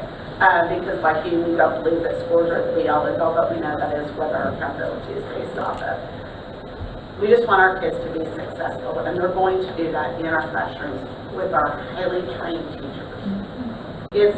Sometimes we get a teacher that's brand new that just is struggling, and we're going to support that teacher, but we're not going to let our kids suffer, and that's when we need a tutor. So reallocating, when I had to reallocate my tutors and my interventionists and things this year, you know, part of the problem was finding a certified teacher who could then fill that void. And so, I mean, I would definitely say, putting the word out there to our retired teachers, our good, solid retired teachers, hey, come, we need your hands. Because sometimes we have the funds and we don't have the people. Right. I guess the last question I had, so I know that we raised, I think it was this past year, I lose track of the days, we raised the tutor pay from what, $20 an hour, somewhere around there to 40. Like 40. Which, but I guess this one stood out, have we expanded our budget for that this year? Because I guess what happened was in this one particular school that I'm referencing in my mind, they expended that budget a lot quicker because it got raised to 40. So have we figured out a way to mitigate that to where we can keep these tutors throughout the year? Or has it been, I guess, addressed at all in the budget? Well, each campus is given a certain budget for their salary, for their campus salary, for their tutors, for their subs, for their, I'm sorry? Based on the number of students. Based on their number of students, based on the type of students they have. So I was not aware that a campus, no one came to me and asked me about that. I'm not sure if they talked to anyone, so I'm not really sure what you're referencing. It was last year. Okay. It wasn't this year? Yeah, so maybe it was last year. It was last We year. did get some Okay. additional funds. We asked, well, actually, we reached out and said, you know, we have some additional, most of us pay for our tutors through Title I funds. So there was some additional Title I funds. She might not have came to us first, but it sure felt like she did. And she said, all right, so I have these funds, who needs what? And we were able to say, I've got 4 more weeks of tutors, I'm paying a summer tutor to get some kids that are ready. Well, I'm just curious, I mean, raising it to that point, that pay level, right, that it's sustainable. I mean, it for sure hit hard, but it also hit great because it allowed us to get strong quality. I mean, the people that I have tutoring for me now are tutoring because of the worth their time because of the pay. You know, the good thing is that we live and work in a district where the board does not mind supporting what needs to happen in the classroom. And I promise you, we're not going to give to our staff what they need. And I think all of them, they were not prompted with this. They all got up and testified that we take care of them as they need, whatever it is that they need. And we're trying to project those things out too. But it's kind of hard because sometimes you just don't know who you're going to need to help extra like that. But board, trust me, we will be coming back to you to ask for things, but we also have to dig into the data of some data. Even Dr. Brown just said we don't have it all yet, and so once we have all of that data, we'll certainly look back at it. We will visit with our leaders, and we will figure out what else do we need, and we will be happy to ask, because I'm very honored to work in a place where we can ask and it happens. Okay. I just want to say congratulations on the scores and the changes that we did make that we can see so far, even though it's preliminary. And then to the high school students who did the U.S. history and algebra and all that, like, U.S. history, fantastic, that's an awesome, algebra's hard, like, I get it. So, like, the fact that we have the numbers that we have, we're obviously making progress, and that's, you know, what we want to do. So thank you all so much for... I just hate that we have to use those scores whenever we know our teachers and principals are doing so much more, and all we get is a piece of paper that has scores on it. Yeah, I think the things that we speak through, Dr. Jackson does, and his superintendent, all the great things that are happening. Right. We have to talk about that. Yeah. Those are what's going to help our students be successful citizens of our school. A good STAR score is going to help, but that's one day. Right. Yeah. One day in their life. And some kids aren't good testers. Right. And one thing that we did not talk about, and again, it's not an excuse, it's just another factoid. This was the very first year ever in the state of Texas that all students took the test online. Am I correct? Yes. So I don't know that it had a bearing, but it could plausibly have had a bearing. I think it had a huge bearing, Well, especially on our writing. you said- I mean, I've been those third graders typing out their 2,000. Yeah. I mean, I can't help but think that it probably had something to do with that. Yeah. Imagine this as a shorter. Thank you. They weren't very good. Thank you. Y'all rock. Principals, thank you all. And just a quick note, when we're talking about secondary, so tutors in secondary is very hard to find.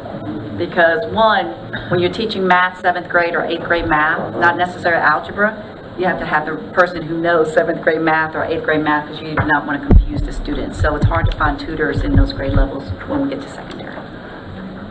We're gonna keep working. Yeah, Thank you, Dr. Brooks. thank you.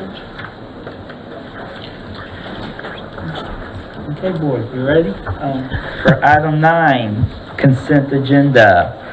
A, determine and approve any consent agenda items. B, approve board meeting minutes. Number 1, regular board meeting minutes, May 9, 2023. 2, special board meeting minutes, June 5th, 2023. C, receive principal reports. 1, Early Childhood Center. 2, Bayshore Elementary. 3, College Park Elementary. 4, Heritage Elementary. 5, Jenny Reed Elementary. 6, LaPorte Elementary. 7, Leo A. Rizzo Elementary. 8, Lomax Elementary. 9, James H. Baker 6th grade campus. 10, LaPorte Junior High. 11, Lomax Junior High. 12, LaPorte High School. 13, Bill DeWalt High School. D, receive financial reports for May 2023. E, approve budget amendment. F, receive human resources report. G, notice of employment of professional staff. H, adopt a resolution number 2023-13 for the annual review of investment policy and investment strategies. Resolution number 2023-14 for investment officer and the list of authorized brokers/dealers. I, adopt a resolution number 2023-15 for annual review and approval of district's investment training provider. J, approve you want to pull J? Okay. Approve 18-month rental of storage trailers for storage of district equipment during stadium construction. Pull, please. K, approve 2023-2024 Harris County Community Youth Services interlocal contract. L, approve 2023-2024 Harris County Department of Education Academic and Behavioral Schools, ABS East interlocal contract. M, approve pull M, okay. Approve 2023-2024 purchases encumbrances over $50,000. Pull N as well. Approve and grant the superintendent of schools the authority to initiate an agreement for a site for the 2024 LPISD graduation. O, pull. Okay. Approve beginning a new 3-year plan/year 1 for workers' compensation coverage. You can go ahead and pull P and Q that I'm about to read. P, approve compensation plan for 2023-2024. Q, approve efficiency audit engagement for LaPorte ISD.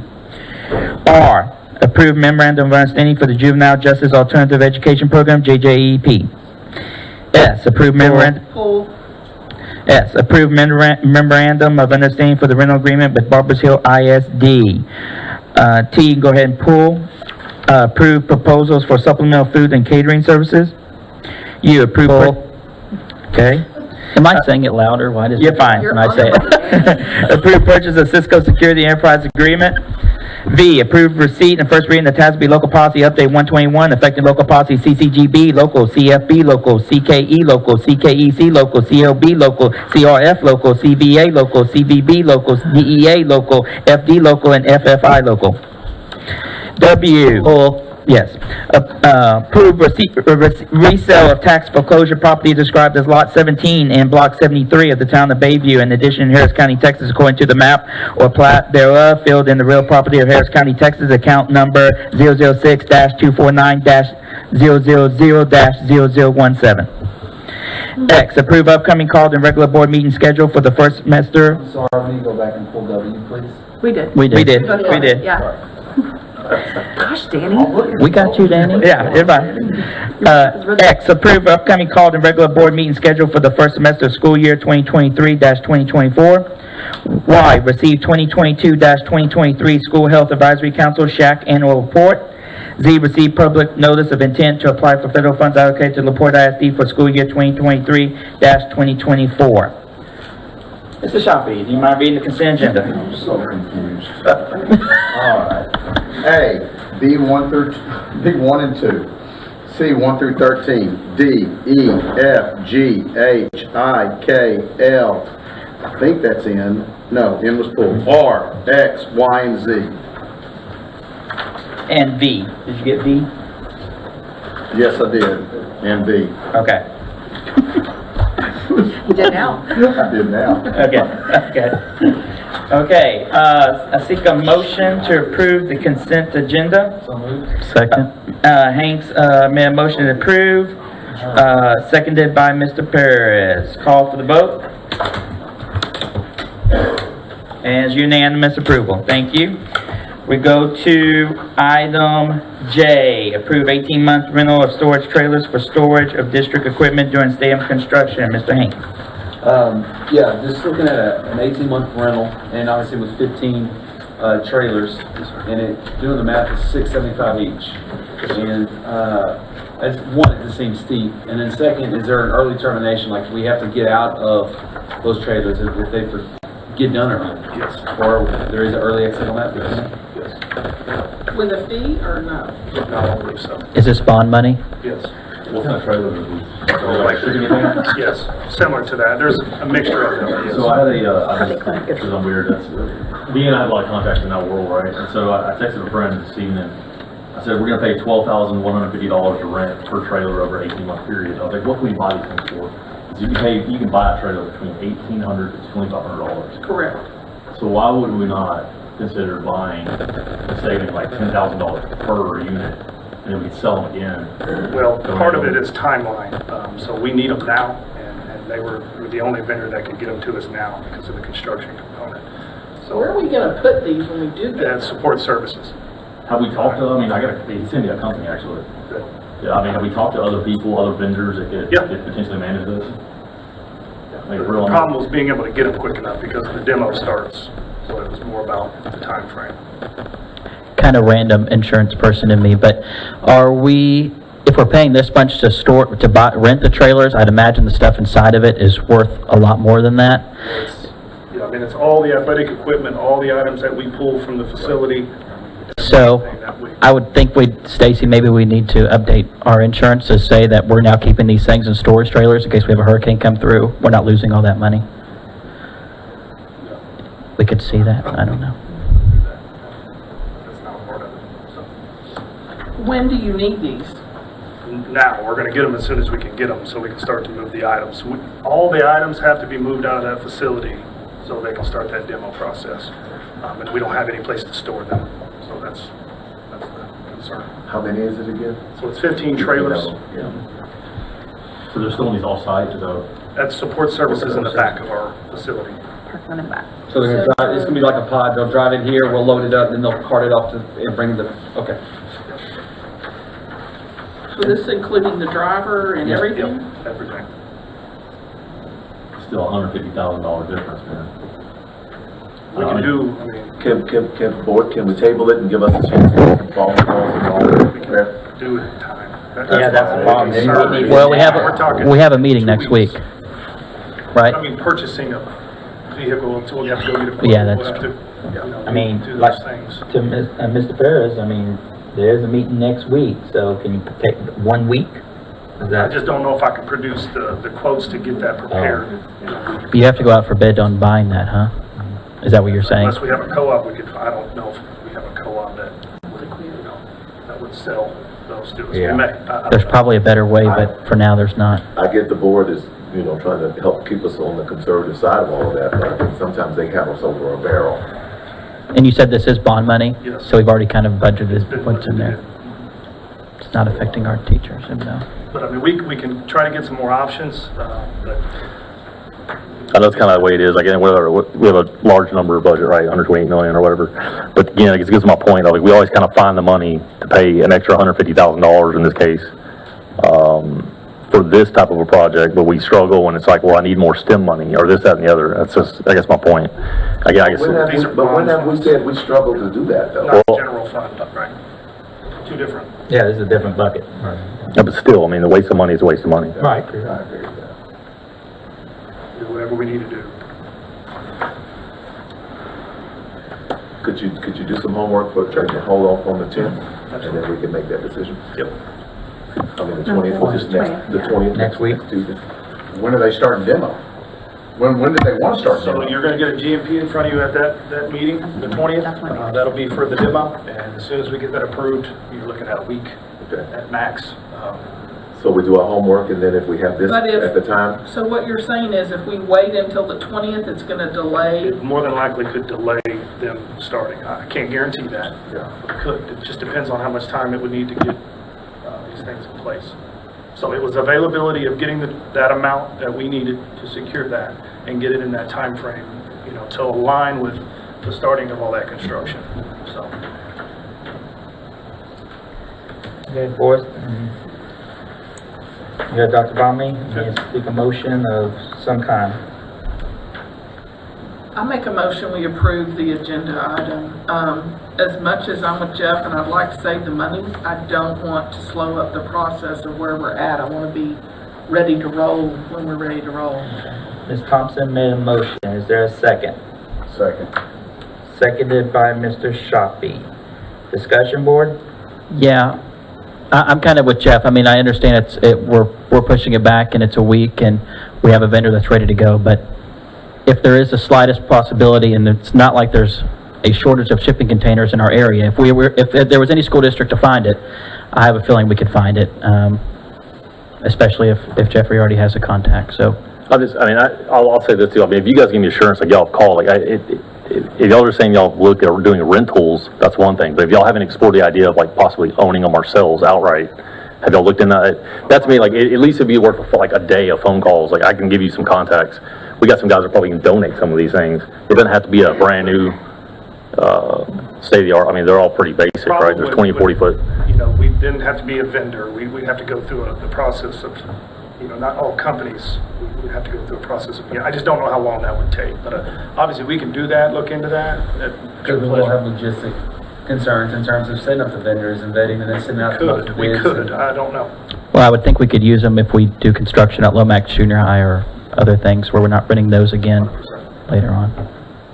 That's a lot to store. Like when you're done with them. We're talking their C-can size, right? Something like that? Okay. if we were to purchase trying to them, picture it. would we be responsible for moving them, Yes. or the company? Yes. I mean, we would then either move them ourselves or we would pay a company to come in and move them for us. I don't know how we would move Pay them. a trucking company to come in and dray them. And a local dray is probably $125 to $175 a move. Okay, board, fun stuff. Pleasure of the board. We are already, but I want to make it clear, they're already doing this work. Like, we are already pulling stuff down, and the stuff that they're pulling down needs to go in these containers. We've So got the the stuff that stadium we're, broken into twice already. really? Yes, and they've taken items that we're pulling out. So we're trying to get it secure and get it away from it. So these are the items that are sitting out in the field and stuff right now? Okay. Okay, board, any further discussion on this item? Okay, we'll call for the vote. Jeff, you gotta pick one. But no. Oh, sorry. Okay, it is 5-2 approved. Okay. Sorry, I lost my place here. Okay, we'll go to item M, approve 2023-2024 purchase / encompasses over $50,000. Can I interrupt? I think I voted wrong on the board. I meant to vote no for the record, but I clicked the yes button. Okay, and so that would be 4-3 approved. Okay, the motion still passes. Okay, you mind noting that, Ms. Oliveris? Thank you. Okay. M, approve 2023-2024 purchase / encompasses over $50,000. Mr. Haynes. I don't want to hang this up, but I was curious, there's a couple line items. The A-Smart Supply Company, is there a potential for a rebate program? I know they offer like rebate programs, or are we just, Not through our co-op that we're using for, sir. no? Okay. Oh, any rebates they get passed through the co-op and then on to us. Okay, so it's through the, okay. And then, not tonight, obviously, but I wanted to know, what are the size and the frequency of our dumpster pickup? Oh, that was not. I can set something up. Just glad it's the not frequency and the size of the dumpsters at the campuses. Well, I don't know if these I can tell you what's going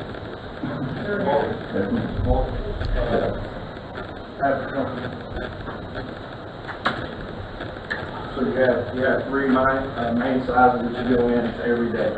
So it's every day? Yes. Okay. And then you have three sizes. One roll-off, two roll-offs, 20-yard, 30-yard, that's also inside that.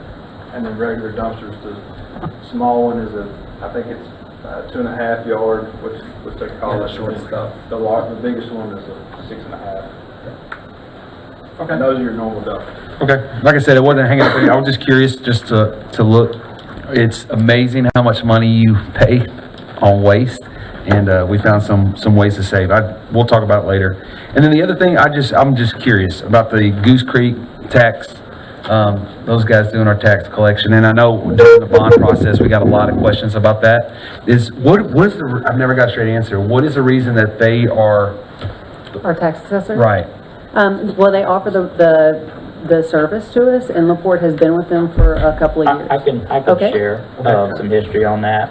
The city of LaPorte was looking at finding, because they were doing the tax collection on behalf of the school district and the city, and they started kind of initiating looking at an outside vendor that would increase the rate of collection, but also at cheaper rate. And so they got together with, at the time, Superintendent Lloyd Graham, and then of course that ended up being approved. And that was I don't know what exactly, how long ago that was now. That was definitely before COVID, but I'm not sure how many years ago that was. I just didn't know if it was cost prohibitive, like if it's obviously cheaper than if we did it internally, for sure. Yeah. Okay. Yeah. Okay, that's all I had about that. Yeah, and Okay, I I have one question on this.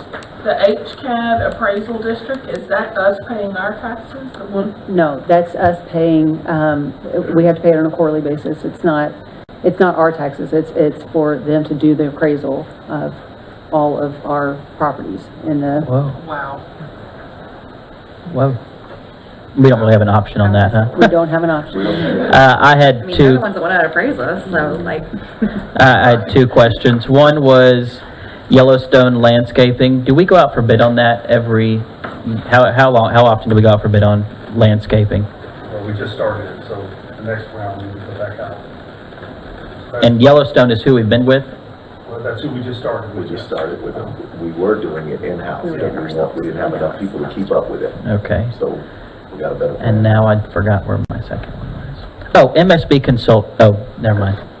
No, I answered that myself. Thank you. Okay, board, any further questions on this item? Okay, I seek a motion. Ms. Crutcher made a motion, Second? seconded by Ms. Thompson. Okay, call, discussion? Call for the vote. Okay, here we go, sorry. And is unanimous approved. Okay, we go to item N. Approve and grant the superintendent of schools the authority to initiate an agreement for a site for the 2024 LaPorte ISD graduation. I pulled this because I figured the board would want to discuss this, so, and then Dr. Bromley, if you want to add anything. Yeah, so at the board workshop, had discussion, gave you guys some options, and I think we kind of slimmed it down. So it's more about having the authority to go and actually engage in pinpointing a site. I think we ended on Memorial Stadium in Pasadena, Veterans Stadium in Clear Creek, and possibly Deer Park. Barbecue was discussed as well. So I thought we took out veterans because they didn't have a Score screen. Right. Wasn't that I the thought that was one? one we removed. I have it, from my sheet from the workshop, I have that. But weren't there two veterans memorial, one's veterans, One- veterans memorial? one's Okay, Pasadena. I got you. yeah. Oh, well, maybe, Yeah, see, I think. So Pasadena was the one that I mentioned We with kept. minimal parking. Clear Creek is Right, the we one took we got out rid one, of. but there. We're experts at minimal parking. Yeah. It just says Memorial Stadium on the sheet, but it's veterans, yeah. So, obviously just giving the authority to either choose a site or give us the ability to go seek that so we can pinpoint the dates because it's filling up. My question is, because usually we always have like rain out days and all that, and these quotes you're getting, I'm assuming if it rains out, if we schedule something, could we say have a backup date with them, or if in case of a rain So all out? this has been extremely verbal, right? So they really want to engage with me as far as like an MOU that you're seeing for Barbers Hill. So once we have the ability to kind of know where we want to go, then we would do more of, have a primary day with a backup day, because we would need that for a rainout situation. And Eagle Stadium is where we're going to be doing all of our games. Yes. So people may be already familiar with that. I think the only concern I had was with Bulldog Center is I don't like the idea of, I think I've already expressed this, with splitting up the two people. Oh, you already have? Oh. But we haven't thought about having it at Bulldog and giving them less seats so they could all stay together. Oh, that'd be fun. That wasn't We haven't said, we haven't. Putting them all together and giving them, I guess that would be 4 or 5 Bad seats. idea. I love that idea. Yeah, I mean, That would be tough. I know time is of the essence, okay? But we have the emails, LaPorte ISD emails of all the juniors that becoming seniors, and I'd like to get some of their input of what they would like. Would they be okay having that Bulldog Center with only 5, or would they prefer going out to, Barbers Hill, Deer Park, Pasadena, whatever, and let them, hopefully, we can spread the word out and try to get some information from them, because I feel like, they've been already, as far as sports related, for the next 2 years in football and that, displays and all that, and this is their graduation. I think they should have some kind of input on it, or some say. And I know time is of the essence, but, I mean, we got their contact information. It's in the, I'm sure there's no doubt you could get it done by Friday. I mean, you could have results by Friday. Forms tomorrow. Right, Google We form can or make it something. happen. If you just tell us. So give you 3 options? I would like to get some input from the upcoming senior Students class. and parents of that cohort. Yes, if you can, monitor how much vote, We're gonna have to make sure that people can't go in there and vote 300 times. Right. But, I think we have to get some input from Yes. people. I think people are already feeling the no soccer, no band, no chotto, no football, no, all the things that happen at the stadium already. And, that was kind of thrust upon everyone with the bond election. So I think it's very important that we get some input from people. So you'd like 3 options from us, and you can decide on the day. I don't think any of us care what day of the week it is, right? So then we'd land on Pasadena Memorial Stadium, Deer Park, Abshire, and then Barbers Hill.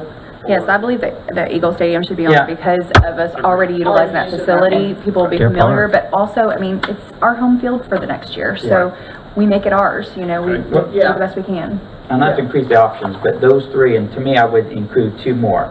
Bulldog Center with a limit of 5 per family, that you could seat everybody in one, or having it split 'Cause we and save a having lot of 10. So Bulldog Center option 1 would be with the. 5 per student, 5 tickets per student, 1 ceremony, or a You're split putting too ceremony. many. Don't put the Yeah, I split. think you need Just put 3. the 1. No That's what I think Don't so put the too. split. I agree. And also, you're not gonna have the students really care if they can have 5 people. That's more of So your mom. just Bulldog Center, 5 tickets. Yeah, because you're gonna be, What are our other Is 2 that options, feasible? what we saying? So then we would have Bulldog Center with 5 tickets inside, whole class. Memorial Stadium, Pasadena, Abshire, Deer Park, and then Eagle Stadium, Barbers Hill.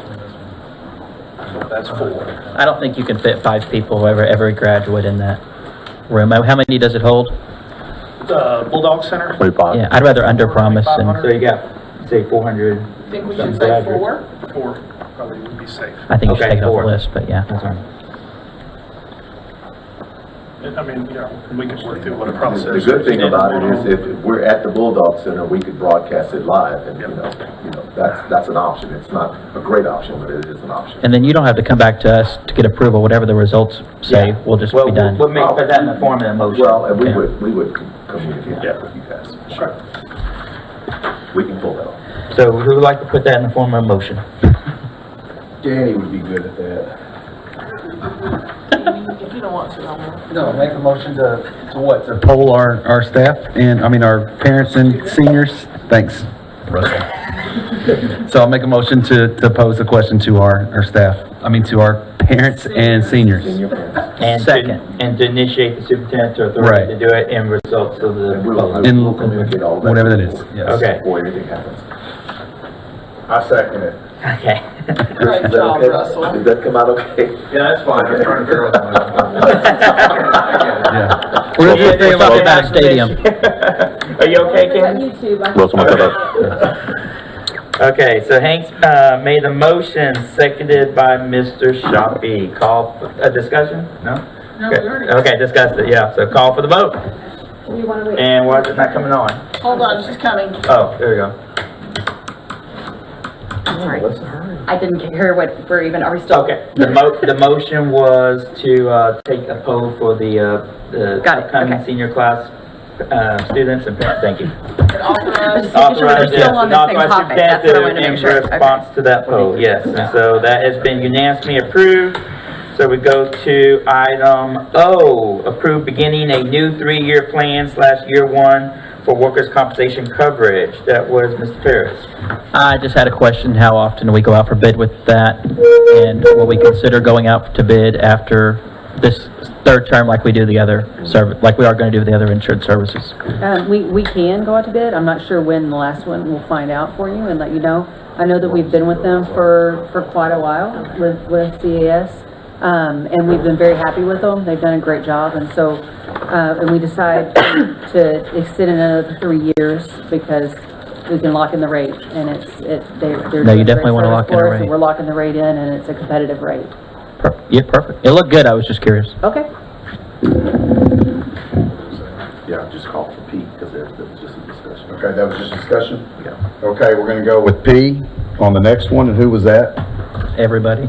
Everybody, and where'd everybody go? You have Mason on there. Yeah, approved compensation. No, That, David and Mason. Start with. for compensate, go ahead, Dave, Mason. We Whatever have you questions about that? What were your items on Pete? Well, I have a lot of questions, so I didn't really want to go first, but the first thing I wanted to talk about, I would like Danny and David to be here, Deanne and David. Paraprofessional pay is, of course, a hot topic, and I know we increased it recently before I got on the board. In 21-22 is $12.99. I just haven't, with everything going on, have we considered possibly wanting to increase it slightly? I know that there's talk about if we're getting to a bus driver pay grade, and that's going to cost an exorbitant amount of money and that we just can't afford, but a small concession to show that they're appreciated and dealing with the amount of work they have, I think would be fair. So, does anybody else share that idea? I just wanted to verify, did we make the, decision to compensate if they are getting their certification? I know we had talked about that at some point, Angie, did you do that? or offer, paper. One of the things I know we've discussed and certainly is that if they're a paraprofessional and they're obtaining their certification, they're in school, that we accommodate them to complete their, what would be considered like observations and things like that, student teaching internship within the paraprofessional job that they're performing, and we continue to compensate them for their job so they're not having to go without a job during that time that would traditionally be where you'd have to resign and be full-time in the classroom and not be paid. That is one of the things that we certainly try to accommodate in any way that we can and encourage them if that's their pathway that they do that. But we did not add compensation for getting your certification? No. Okay. No. Didn't we see another district do that and we talked about it, them paying for certifications? Is that our neighbor? I'm not certain. Okay. I don't recall seeing that, but I feel like that was in January, but I could be, the number 125 is coming to mind. I don't know how much the certification costs, but that's. Okay, and you might be thinking, and I'm thinking there are other supplements in the back of the compensation plan if you are getting like an ESL certification, but that would be already a teacher. Maybe I'm trying to just think about when we do pay like a $500 one-time stipend for that. That may not be what you're thinking of. I'll try to remember. I'll see if I can find it. I don't think Certainly. I'm sorry to interrupt. Yes, I want to find out, because I left, we were on O. Yeah, you got it. Right, there was no vote. No discussion. There was no vote. No vote. Discussion. Okay, so we need to need call for a to, vote. we need to call for a vote on O, okay? So let, I thought that was on. I'll call a motion, make a motion. Okay, let's go back to O. Call from, Mr. Hanks made a motion for O, seconded by Mr. Martin. Call for the vote to approve is unanimous. Okay, item P, approved compensation plan for 2023-2024. Okay. Hey, Angie. Sorry to interrupt. I want to make sure we're... So, I'm sorry, I don't want to interrupt you. I know that Ms. Crutcher was asked a question. Oh, no, you're good. Go ahead. And, you know, you Again, said we'll just have to kind of research look what I at was it thinking and see about. if there was something that you wanted to And you reference. said it was $125? I feel like there was something that was, and again, please, but it was something we talked about because a nearby district was offering people as something to be a para. Like if you're, you know, we will pay for some sort of certification or whatever if you will come to work here for that.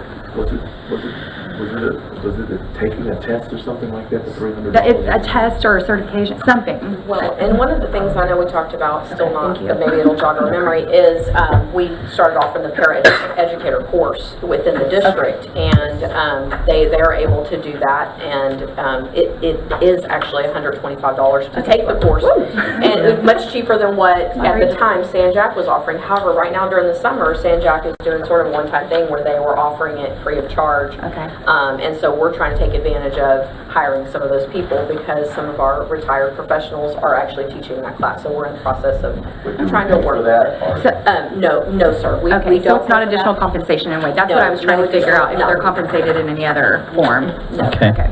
One of the other things I had is in regard to extra job pay for our police officers. Now, whether that's the Port Police Department, Pasadena, I don't know. And I thank you, Dr. Jackson, for collecting that info for us. I believe right now we're paying $35 an hour, and there's some additional stipends, whether it's in a graduation event, whatever. It seems that school districts are kind of making up their own rules in regards to pay whenever other entities, such as if we need to hire a police officer for an event at the Pasadena Rodeo, well, we have to pay them $50 an hour to work an event. And I know that's the same with some stuff in the chamber world, and to me, we're just behind. Whether Deer Park ISD is paying 35 or 20, I don't really care. I think if we're going to ask these people to stand in front of us and protect our students, it needs to be at a minimum $45 or $50 per hour, especially for these football games where we're asking them to drive all the way to Galena Park or wherever the heck we're going. So I'd like to see this compensation plan, and if it's not the compensation plan, it be changed to $45 to $50 an hour.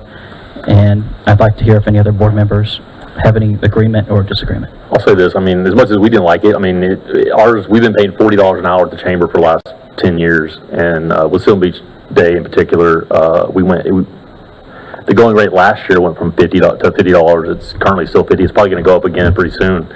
But the thing is, like, you can offer whatever, we can offer $20 an hour, but they don't have to take that job. And what we found at the Chamber of Commerce is we have to have these officers there. And they're getting, some of these guys are getting offered at like $60, $70 an hour. And so it's really hard for us to retain and get them to take these jobs if we're not paying the market rate. And so we bumped ours to $50 an hour, and we had a much easier time this year getting our spots filled for Silver Beach Festival. And while it sounds silly, you know, all this work going on 146, I mean, I know that you do a lot more than sit in your car with your lights on, but they're getting paid $60 an hour to go sit on the side of 146 with their lights on. And we're asking them to deal with unruly children and issues that are coming up at a stadium. So I'm not sure, of course, it's my first budget cycle, how this goes about changing something like this, but I feel pretty passionate that we should. I'm not opposed to it, but I'm not opposed to us all ever taking care of our people, whether it's police officers or what have you. But we are in the market of what public schools are offering. We're not in the market of what you just talked about, Jeff. But we're in the market of that. What I shared with you all was what we pull from other school districts. So we're in that market, but it's significantly less than the market that you're talking But about. I guess I totally get that, but how do you, like, what happens if they say we don't have officers? No, I'm not arguing it, I get it, I totally agree with what you're saying, I'm just saying, we were just in the market of because what we do, and you said, you know, we make these things up, but we do, because that's what school districts do, we say, what are you paying, what is your raise gonna be? Because that's the people that we're competing with, but basically what you're saying is we're competing now with the outside world, and clearly, we're not competing fairly with that level, so I don't. And what leaders will be in the industry if LaPorte ISD is paying $50 an hour? Well, I hate to say that's going to push all the other districts, but if we're having to use a Baytown officer for one of our football games, well, now they're going to come to us, which we need and we appreciate. Has So, it affected us? Have we had a hard time getting officers? well, because we have great LaPorte officers, but We don't. As far as the games, the athletics outside of our varsity football games, it's really our SROs who cover our games. So it's usually first come, first served. and I think it's really the SROs because they feel a slight obligation to be a part of the schools, and really we should be compensating that obligation that they feel inside, because they could easily just say, no. I'm kind of not going to let this one die with any excuse. Certified tutors $40 an hour. We can pay our police officers at least a minimum $40 an hour more. You don't get an argument from us. You don't get an argument. So that how was did, dictated by like market rates, right? Like, so I guess my point is, this is the same thing. Like, as much as you may not like, man, that's a lot of money. It is a lot of money, but that's just what the market rate You is. don't get an argument from administration. So- We need those people and so- appreciate what they do for us. Mr. Yonda, how do we go about a change like that right now? Is that in our interlocal agreement with the city that we would have to change? No, these are contract, I would think. It's not a part of our contract. Okay, so it's in the stipend. So do we make a motion within this, or do we have to tally it all up at the end? We would make the change here, but there may be some other things, some other board members can wait to hold that off yet and take note of it. But when we go to vote, that's when we bring it up that we want it, that's okay, that's what I was asking. Give direction. And we can make a motion for whatever amount we see fit, right? And they could be denied or approved, whatever. Okay, I'm clear.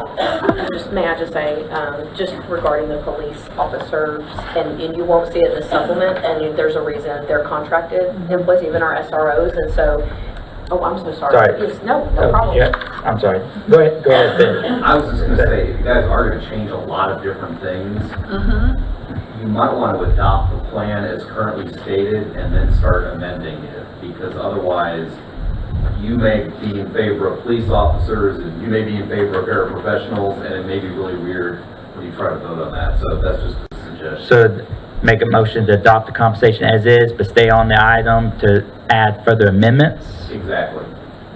That makes more, So I make think, separate sense. motions for amendments after adopting. Yeah. I think that would bring a lot less confusion. Okay. So it'd be like a consent. And what Angie was just referring to is SROs aren't in this compensation plan because they're not employees. And so that's a completely different conversation. Yeah. Is it kind of like That substitute doesn't- teachers? And that's why I'm not really It's concerned. extra duty, it's, Extra they're duty. contract vendors, so that has nothing to do with this compensation plan. But it is a topic that we can absolutely come back and have a conversation with you about, but that is not a part of this. So we can't vote on that right now. I'm not really sure if you can or not, I mean, we're gonna take what you. I'm not worried about the SRO. I'm only worried about the additional contract, which seems would be semi like a stipend. Like the football games are covering. Yeah, I'm not worried about messing with our daily 8-hour Extra duty. day. I don't care about, excuse me, but So, Mr. President, I'll make a motion, a move to approve the compensation plan for 23, 24, pending subsequent amendments. second. Okay, is that okay? Yeah, I think that's gonna be easily. Easier, okay. We don't Okay. have to finish discussing anybody else's concerns? We go back. And then we'll go back and Just go talk back. about amendment, Okay. yeah, okay? So, okay, board, call for the vote. Is approved unanimously. Now discussion on any further amendments. Okay, so did we determine that my amendment was in order? I mean, was in order or out of order in the compensation It's plan? not, I think she said it's not part of the compensation plan, so it'd be a separate item. The SRO contract's not part of the compensation plan. No. But the extra We're not talking about the duty- SRO extra contract. duty Yeah, is- he's going. So you need to word it. how do you word it? No, that's, the extra No, duty, the extra- we don't employ, an SRO. They are all contracts, so Okay, none but of, what's these from Harris County or Baytown or whomever? right, so we would pay them through our accounts payable as a contract service, and right now, we pay them $35 an hour or And is depending on. that in this? That is type not, of because plan? this compensation plan is only for employees, not for vendors. So how do I, You like paying, security. You need to bring on an agenda. another agenda? Right, so, yes, so that's not a part, but we're gonna take what you say and go back and we can bring that forward at a different At the time. next meeting, okay. Yes, So sir. you send that to your future board president. Got it. For the next agenda item. Well, hold on. Because under the employee compensation plan, right, section 3, the paraprofessional salary schedule, which is where I think you're coming from, right? Okay. That's right, no? No, he's talking about. We're talking about police officers right now. You said para. Not SROs, we're not talking about SROs. Yeah, he mentioned Harris. Yeah, but I thought we kinda jumped off that, my bad. Well, while you're looking that up, can I bring something? Go right ahead. Okay. I know a lot of school districts are advertising, and I brought this up in previous years, okay, gone nowhere, so I'm gonna bring it again. Advertising about $3,000 stipends for secondary math and science. Hard to fill positions, of course, now in this market now, there's a teacher shortage pretty much everywhere, but are we losing our quality science and math secondary teachers to other districts? Because maybe we are competitive with the salary, but when we factor in the $3,000 stipend, we may be behind the curve. Because I know, because I live in that world, and I know when people look, they look at that, well, what's the stipend, extra, start measuring the salary and the stipend, all that. So I'm just curious of where we kind of stand on that as far as recruiting in those fields. You're right, Mr. Yonda, there are some districts, fast growth districts, larger districts that do have to look at some of that compensation, and some of their base salaries start lower than ours. I mean, even just last year, our starting teacher salary was $58,000. It was $60,000 when we started this year. Great increase. We kind of started thinking about that when we increased that starting salary, some of those other competitive pieces. And now we know, like you said, we knew there was going to be a teacher shortage. Thinking about the fact that we needed to recruit all teachers, even, we never thought there would be a day, but elementary teachers even. And so we kind of treated that as almost like a critical shortage when we, and you all adopted that change. I will say, again, there are some fast growth districts. We see them on social media that have some of these stipends.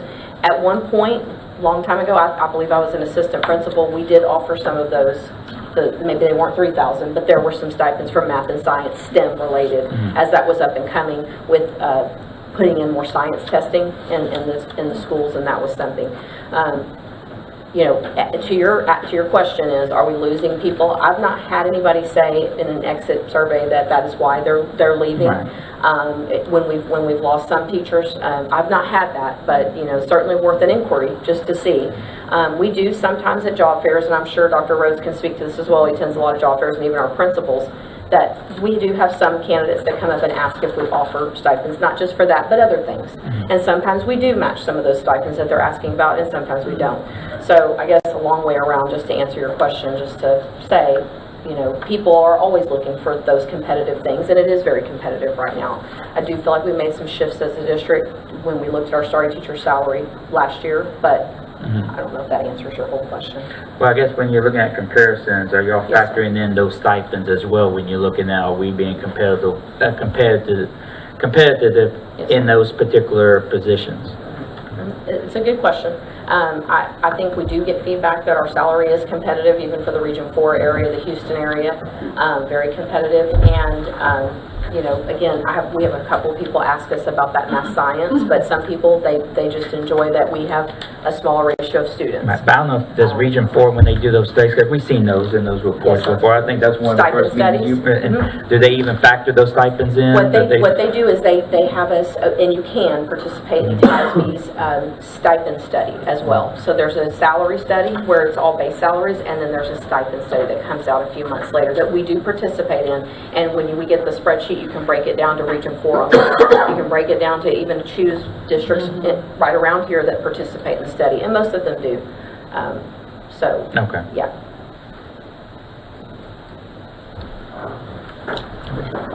Go ahead. Okay. Going through this, the first thing I would like to see changed is the amount we give for a master's degree and the amount we give to someone that has a doctorate degree. When I'm looking around at comparative people and even through my leadership TASB class, most of them are giving at least $2,000 for master's and $4,000 for doctorate. Really? Because they have next door. Y'all too big. More like 500 and 1,000. Y'all got too many people.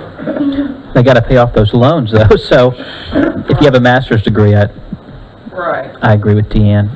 Maybe them Kind of low. both double. And then my other things, I had some things in, I wanted to talk about Paris, but I wanted to hear other people's thoughts as well. But I always go to bat for the little people. When I looked under manual trades,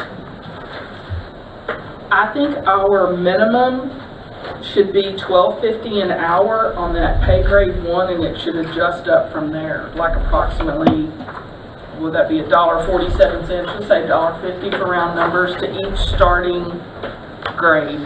So that puts like pay grade 3 at $15.35, pay grade 2 at $13.43. Those are some thoughts I had on that. Can I jump, David? I'm confused on how we're gonna do this, so if you wanted to see the master's degree change, should we work on that? Almost like divide the vote, every single thing. Every single thing. Vote for every change. Sorry, I was trying to get through all my little tabs. But I want to kind of hear all the discussions and then we can just vote, yeah. So like we're gonna hear master's degree and then Okay, vote? so who likes my idea on the master's degree thing? Or do Well, you think we're competitive I as we would, are? you need to make a motion to amend the compensation. Yeah, plan. make a motion if you want it, and then we'll see if they, we discuss it. Okay.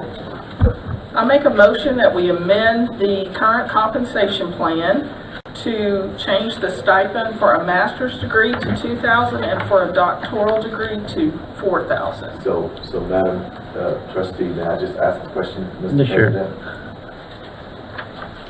And Chris, you may have to help us with this. Can you be specific? And and the reason why I'm asking this is just for clarity, because when we get back, we're gonna have to remember what everybody shared. There are jobs that require a master's degree.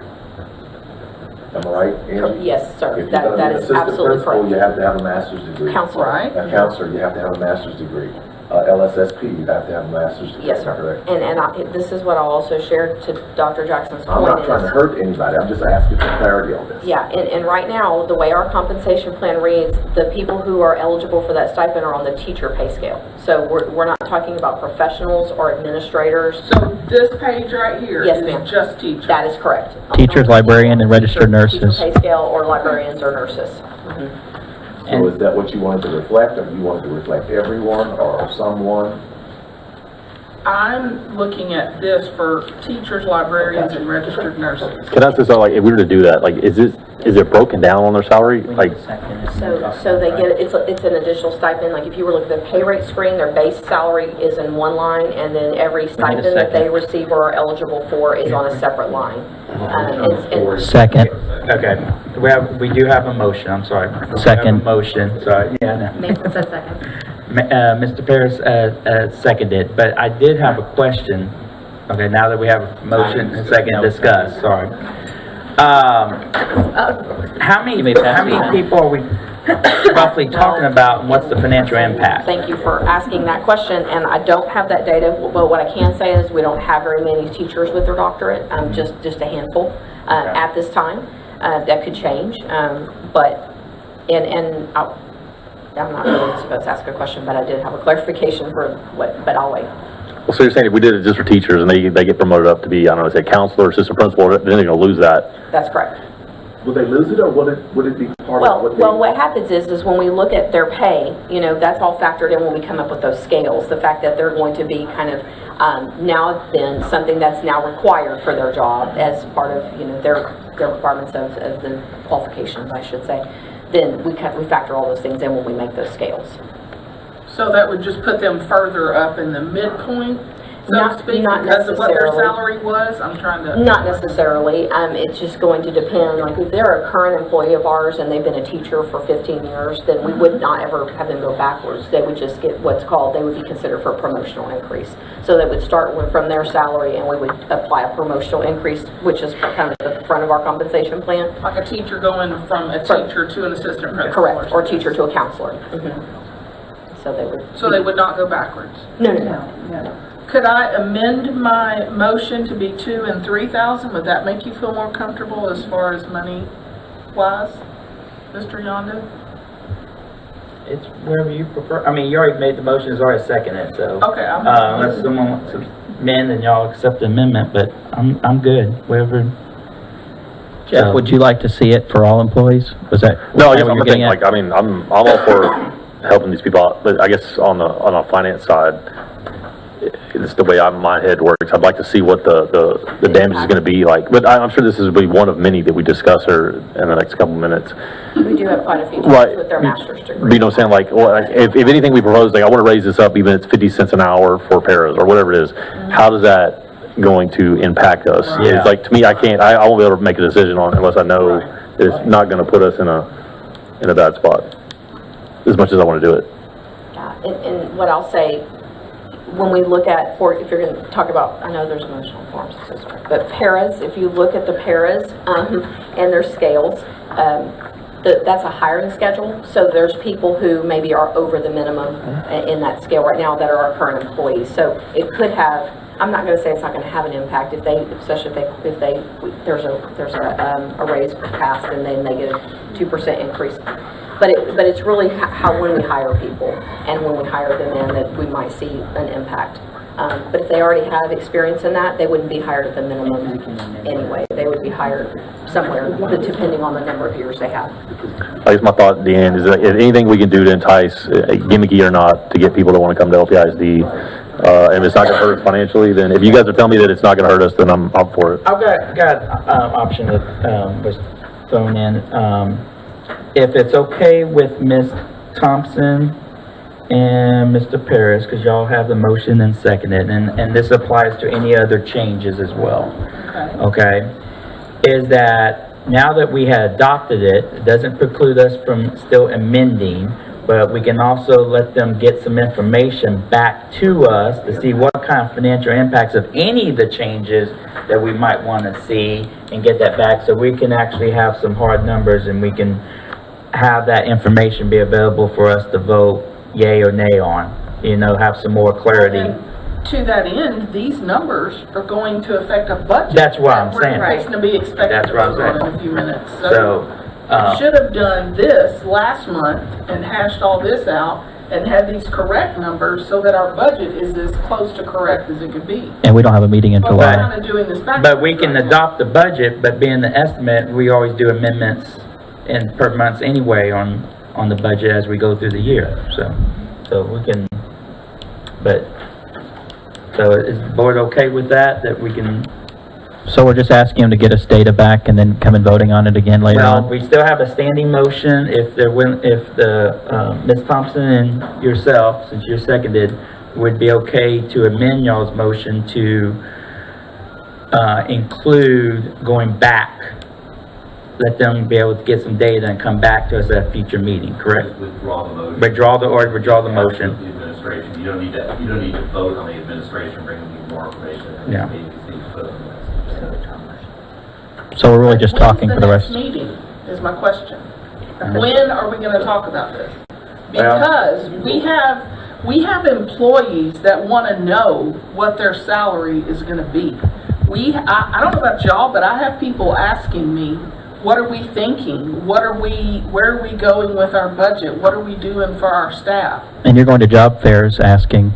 And you're going to job. You're probably going to one next week, so, and you had one today. They were at one today, yeah. So I mean, can we wait till August to tell them that they're gonna get a $2,000 stipend? Well, then, No, I mean, we have to have a meeting soon. Can we do something to the effect of if it's gonna cost under an amount that we approve it? Does that make any sense? Or is that too confusing? well, we're gonna have a meeting on June 20th, but it's at, probably schedule 11. I mean, could we And I'll be out of town. have a regular meeting next week? I mean, if it. I'm gonna be out of at town 6 next week. o'clock, and then have that meeting, and then have that given week to get that information back? I'll be in the Grand Cayman, so I'm gonna of course say no, but, and I have a lot of questions, and I have a lot of things I'd like to bring up, so this may be one where I would ask that the whole board's So here. Wherever y'all wanna.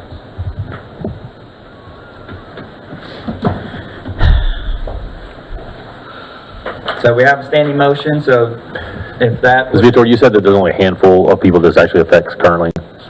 So just to clarify, the doctorate only, just Okay. that one is a handful. Now, the masters, there's quite a few teachers. I wouldn't even be able to estimate at this time. I would say 100 or more, possibly, of all of our teachers with masters. 100 or more, so it's within 100,000 right there, Right. or 200,000. Yeah, and I would want to get you better numbers than that, you know. And I just want to clarify just one thing when we talk about, I know you had some numbers. The doctorate is not an additional 2,000 the way it stands in here. I just want to make sure you make that. It's the 1,000 for the master's and 1,000 for the doctorate. So just as y'all are kind of thinking about some shifts. It'd really be 3,000 theoretically, right? No, because it says Okay, I master's understand. degree and doctorate. They have both. 2,000, correct. So you don't get the 1,000 plus a 2,000. Right. Yeah, the way this stands. I don't mean anything that you proposed. So that's, yeah, it's about 500 more past the end. You know, for the sake of what Ms. Thompson was just sharing, people want to know what we're doing and what the school district is doing. I would recommend to the board that you adopt the budget based on what we've shared in the last couple of weeks with you, and you give us these things tonight and give us time to work on it. And if there's extra that's going to be tacked on to those things for some specific people, that will happen in the next few weeks. But at least you would have walked out of this meeting with an adopted budget of, here is a baseline of what that looks like for X employee, Y employee, Z employee, and then there may be some other things. But to Ms. Thompson's point, if we're gonna bring this back to the board. That would be up to the board. Well, You tell we're us. having some people that, as far as The agreement. following week, would that work? Are we talking out of turn? I don't know. The end of June, we can get together and work on it. Well, technically, we sure could be, our schedule board meetings is the second and fourth Tuesdays of the month. And we've all, in the not too distant past, we've had 2 board meetings, regular scheduled board meetings a month. If we need a fourth one on the fourth Tuesday of the month, then we could have that, because that's technically on there for us anyway. So, The 27th? the 27th, all right, of June. Would that work with everybody? It works with me. Okay, because technically, we should always be keeping the second and the fourth. We've only been doing a meeting once a month, but in the not too distant past, that was not always the case. We always had 2 meetings a month. So we wouldn't have these long agendas for one. So if that's okay, if Ms. Thompson and Mr. Perez and the rest, as far as withdrawing y'all's motion, if it'd be okay to get that information, get back and have a meeting scheduled for June 27th, which would be 2 weeks from now, the Tuesday. Regular time, 6 o'clock. I'm good with that if we want to have an extra meeting, yes. That's And fine. I'll withdraw my motion if that's the case. Board, Pleasure of the board, if everybody's Board, is it good, available okay? on the 27th. Jeff? That makes more sense. okay. I'm good with that. So, now, let's give, Ms. Viatora, what y'all want as far as looking at changes and all that. So, Ms. Thompson expressed about the, masters and the doctorate. Did you have something on the paras as well? Yes, but I'm sure other people do too, so Okay. I want to hear what everybody else says and then kind of go from there. So if you don't mind throwing in there, just real quickly, since I've already mentioned it, about the $3,000 stipend for high school. Yes, sir.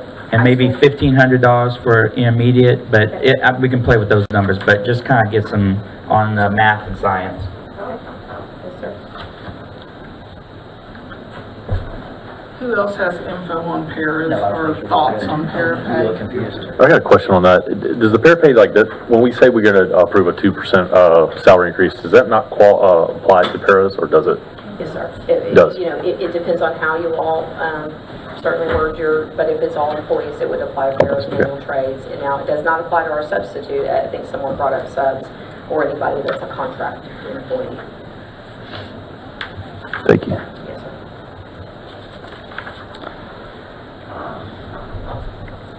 Are we on Paris? Yes.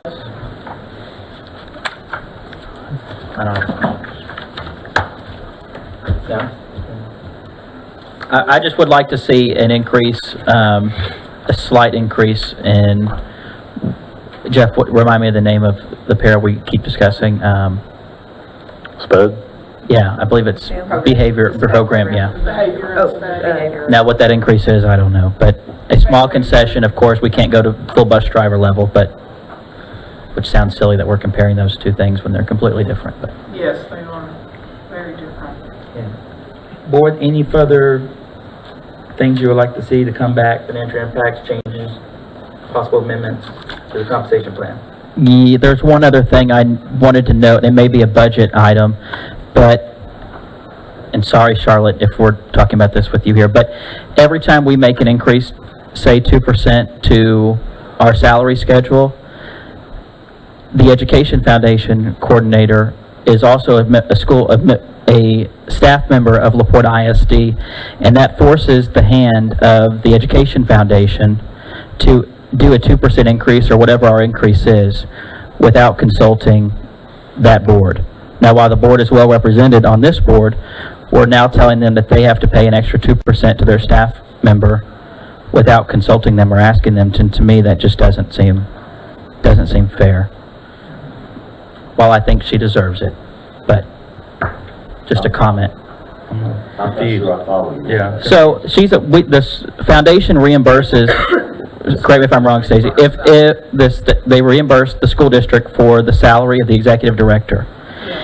That staff member is in this compensation plan under executive director under their own pay grade. So if we do an increase of 2% or $1,500 or $5,000 to that salary, we're then making the Education Foundation pay that increase because we're not out any money for that salary.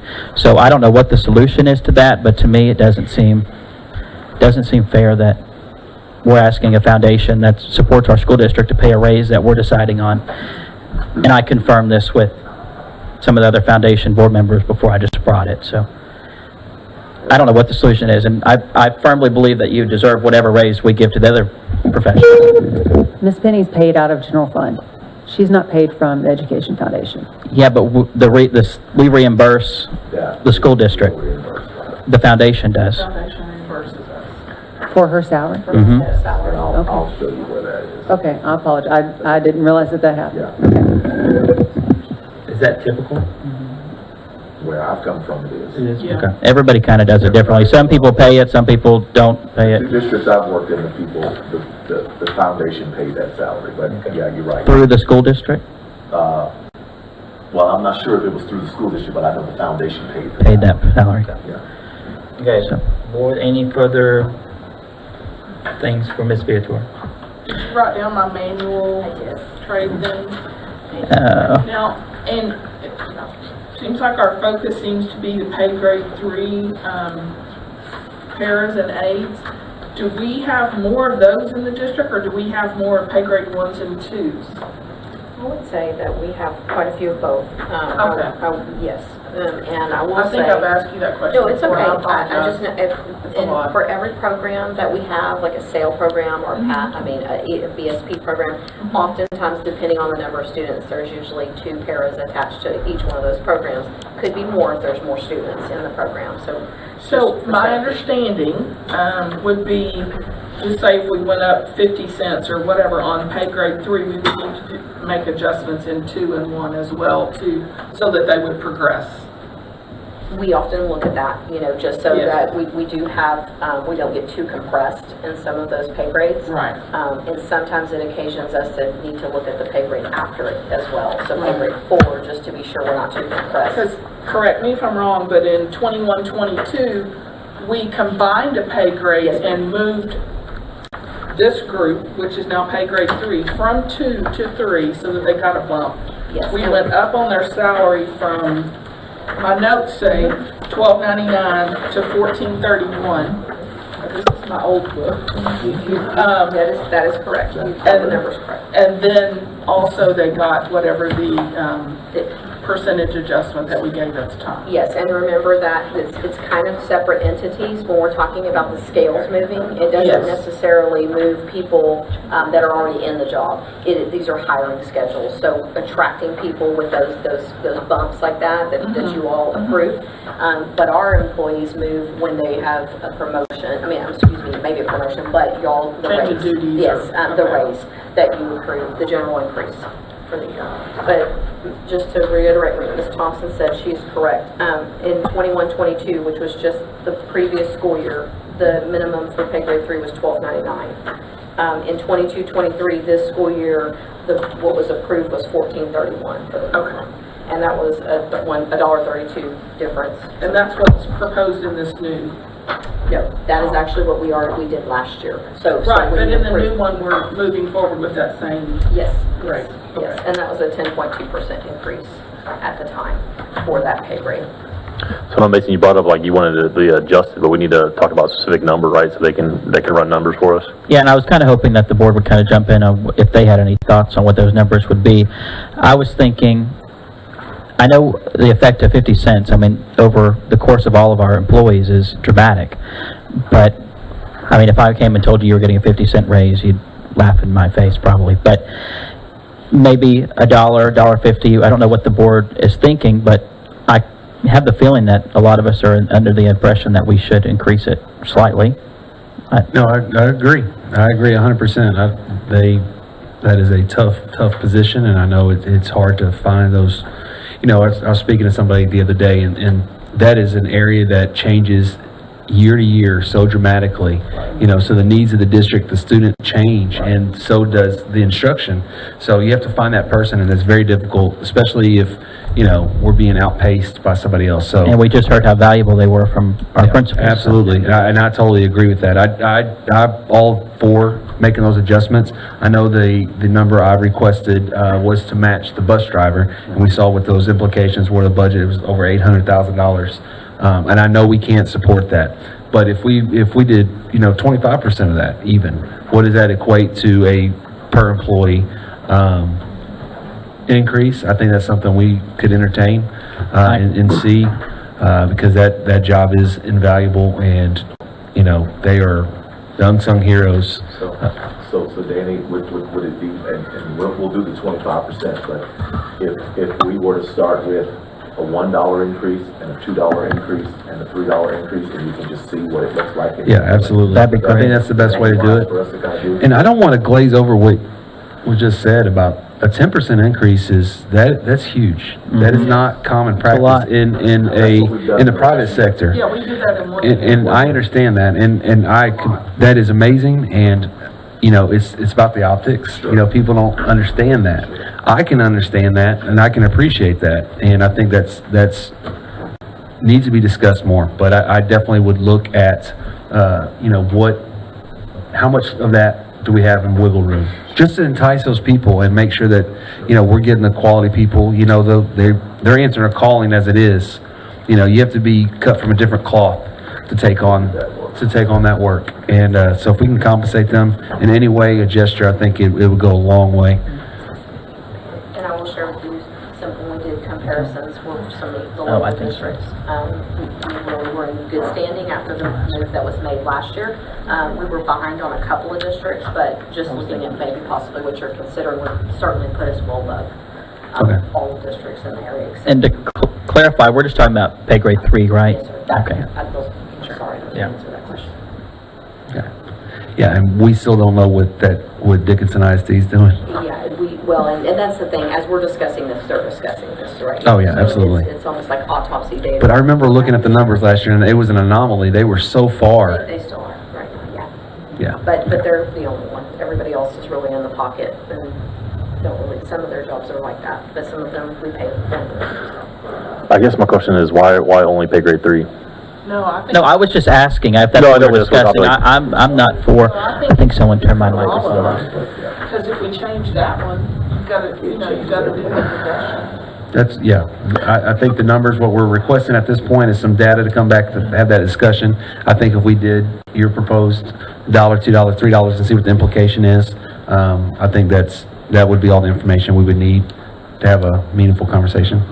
We're going to thank you in advance for collecting all that data, because I know that's going to be very difficult and time-consuming, and you have a week and a half. Pie in the sky, Angie, that's all. Yeah. It's free. We were testimony tonight from one of the principals that, like, I think we raised our tutor pay 100%, approximately, right? Like, a market adjustment on that. 25, So, okay, so, 40. by a huge percentage. And what the testimony was that is help to attract Yes, sir. higher level tutors, right? So maybe this has that same effect, like, Yes, sir. and maybe we can be the leader in that. So I agree. I think I like the idea of comparing it. One last thing, jumping off the pairs, and then I'll be done with this comp plan.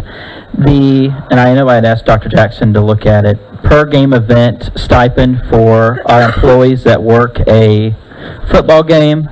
I'm looking at some of these, and quite frankly, I wouldn't even leave the house for $20, and whether that makes me sound like a snob, I don't know, but $20 to sit there through 6:30 through halftime to work some of these things, and you go down the whole list, and they're all small. Vision scorekeeper for more than 3 games, it's $10.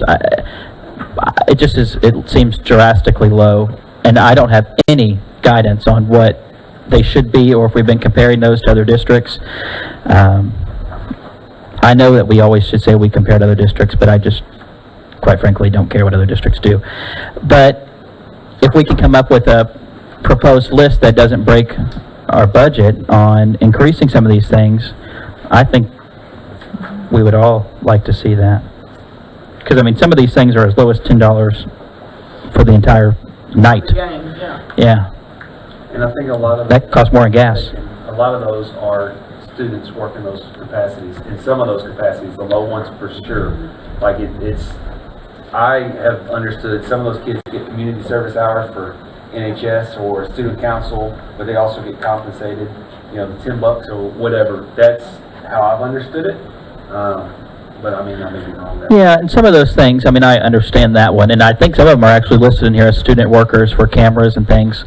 But if I'm gonna add, if we're having a high school teacher that just wants to make a couple extra bucks on a Friday night, well, now we're paying them $30 or $20 to come out. It just doesn't seem right to me. That's one Whataburger meal or something. So give us some direction on what you would like for us to look at. I mean, That's what I said, I can't. But maybe a comparison of other school districts or something, if the board has any idea on. And again, if I'm looking at in a business perspective, you got to look at what is the value of the work they're performing. I'm not saying that everybody's valuable in the grand scheme to offer the experience, but if you're just standing to make sure people aren't loitering against the rail, how much is that job really worth, right? A lot of those people are also they volunteer their time. I don't want to speak for everybody, but I would look at it as an operator and say, hey, what's the value? What is that job worth? Well, it's the same thing if you have a degree and don't have a degree. Obviously, we're going to pay you more. But that same teacher who's standing there catching loiterers, well, they probably have a high school student screaming at them because the teacher told them to move. And what is that worth? Now, I'm not saying we go and pay them all $100 a game by any means, but a small $10 increase for some of these would go a long way. So, I think you're got the direction, I think, Dean. Comparison. I just want to make sure, clarify before we kind of wrap this up, go back full circle on Mr. Paris's, extra duty on the police officers and getting that data back too, right? Okay. Yes, sir. Anybody else, any other changes? Can we tell what that, how do we calculate that data? Because don't we have different home games and different, are we probably just gonna get an estimated number of how much we're gonna pay the police officers? We have. Yeah, I'm sorry, you could see the number next to it, that 304, all the different numbers. That's a code for us, so we can pull what happened this past year. Oh, perfect. Who was paid with that code and how many times and what was the cost, and we'll estimate it that way. In the contract this year, if you reviewed the stadium agreement, they're gonna provide some of those services that we would pay out of pocket. Now, we're paying for it on the front side in a flat fee, but on the back side. But we're not paying security. Right. We have to pay security, Right. yeah. Okay, so we're good. For giggles, can you, run numbers on adding $25 to the insurance, health insurance compensation? I know we're at $400 a month, and was it 2 years ago when that got adjusted? So just to see, like, I know it went up. Say 440, because. Yeah, it's 10%. You said 9%, but you said 7% is what it, okay. So what would that be? 430? Mm-hmm. So add $30. Yeah, just to see, like, Increase? 7%? yeah. Trying to cover the increase. Because what we've tried to do, and I think this board has been successful in doing it, when you offered raises, you tried to at least take care of whatever cost of insurance and things of that nature was going on. And we have no control over TRS, but we can control what it is that we give our staff, so. And I will say, when we go and recruit, that people see that. Absolutely, a lot of districts don't contribute that much. Because that contribution means I bring more money home. Absolutely. That district contribution helps me to bring more money home. Right. We appreciate it, I know it's a lot of stuff tonight. Yeah, sorry. No, thank you so much. Thank you. You're welcome. Okay. We'll go to item Q. Approve efficiency audit engagement for the Porte ISD. Mr. Paris, you have that? Sorry, I know you're tired of hearing me by now, but how long is the efficiency audit good for if we decide not to do it this year? Will we have to do another one next year? Yes, it's only good for 1 year. It's Okay. only good for that period of time, right before the November election. Thank you. Okay. Any further questions? No. Okay, I need to seek a motion. I make a motion that we approve the efficiency audit engagement for LaPorte ISD. A second? Seconded by Mr. Haynes. Okay, call for the vote. Okay, it is approved 6-1. Okay, we'll go to item S. Approve memorandum of understanding for the rental agreement with Barbers Hill ISD. That was Mr. Paris and Ms. Thompson. Go ahead, Deanne. I just had a couple of questions. What are we gonna do for season ticket holders? But I think I answered my own question when I read further into that we will not be able to operate a concession stand. It'll be operated by them. Okay. I would like to challenge us as a community that we're going to have to help a lot of our booster clubs that like to run that concession stand and make a lot of their extra money from that. So working with athletics, we're trying to devise some plans to supplement those groups that rely heavily on that. That was a concern when we spoke with Yes, the coaches, absolutely. knowing that. Yeah, so we knew that was going to be a problem, so we're trying to figure out how to allocate that. to the I mean, I know y'all are tired of hearing me talk about the extracurricular cost for parents, from cheerleaders to flag corps to whatever else, but I don't want more of that to trickle down to where I was paying $2,500 for my daughters to cheer, and now we can't serve water at the game, and now I've got to pay $3,000 or whatever. So that's my biggest concern for the parents.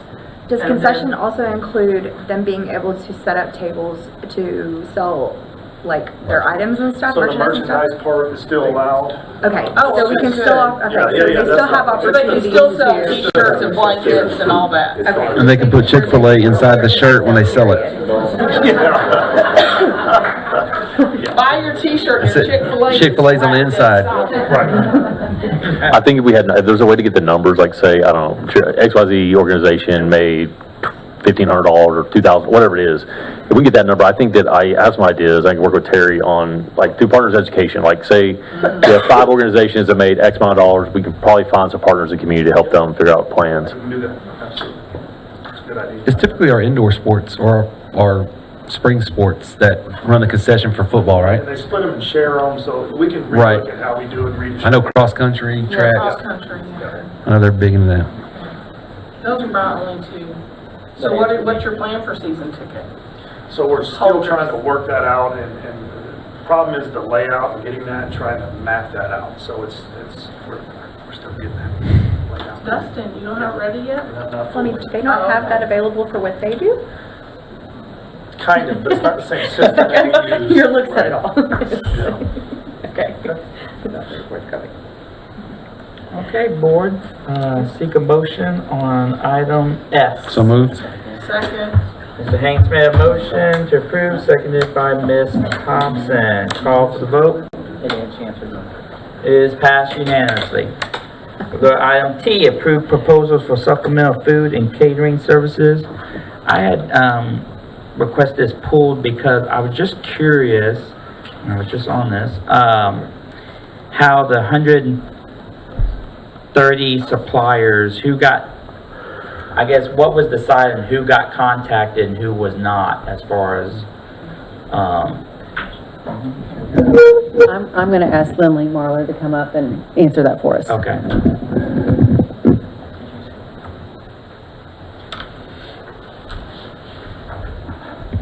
So we have a e-bidding system that allows them to go online, and it really streamlines the process.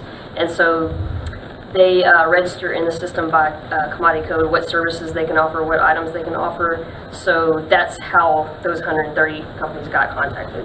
Okay. They may not all be local, may not be ones we're considering, but those are the ones that got contacted. The system automatically notifies them when we go out to bid for those services or items that they can offer. Okay. And am I correct, this is the thing that when they do go into it, it's a pool of schools or a pool of districts that gives them a better rate? Is that, or is that a different? No, this That's a is different- just our e-bidding system. Okay, I'm sorry, I thought it was the same system that gives us the better rates overall for purchases.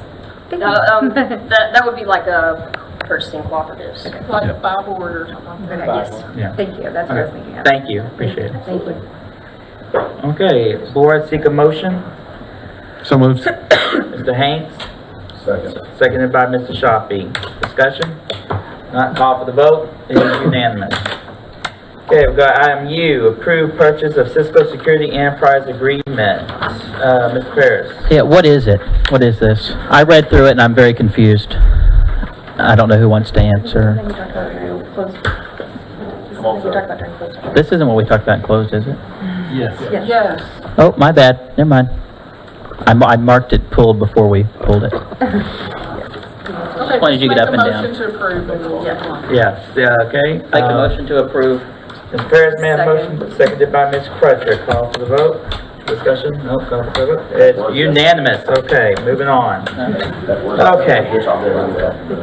So item W, approve resale of tax foreclosure property described as lot 17 and block 73 of the town of Bayview in addition to Harris County, Texas, according to the map or plat thereof filled in the real property of Harris County, Texas, account number 006-249-000-0017. Thank you for pulling it. I just have a question. So last time, I guess the comment was to table this. That's why it's on. Did we make any additional changes? Just we just tabled it. So I We still don't have a map of it. I know, I sent him after Dr. Jackson, I believe. Did I not say that? Okay. Okay. I don't think it matters. The guy's nuts. So I think I've sent some of the board members videos of some of the issues. Where it was too, right? I think we got the actual address. We did, yes. Yes. It's probably lost in translation, but. It's okay. I kind of agree with Mason on this. The amount of the negative publicity and things we could generate from selling this guy this property, I think it far outweigh the $1,800 we're going to get from it. So my stance is that we vote no Yeah, on let's not this. put our community through that. Seek a motion? Second. So move to. Second. I make a motion that we deny this bid. Okay, Ms. Thompson made a motion to deny the bid, Second. seconded by Mr. Martin. Discussion, call for the vote. Is unanimous to deny. Okay. And, okay, board, do y'all need a break or do you from try to? Keep going. Keep going. Okay. Press your luck. Okay, here we go. 10, action and or discussion items. A, adopt fiscal year 2023-2024 budget. I make a motion that we table this until the 27th so that we have better numbers from the compensation plan. Okay, we have a motion. Does that leave you, oh, I mean, I we guess I have just a motion, seconded it's it. in the motion. So, Ms. Thompson, and by second. Okay, motion dies for lack of a second. I have a question. That's the only reason we didn't take We a have to second. have a until we got motion the- before we can discuss. Yeah, no. There you go. I'll second it, but I have a question. Okay.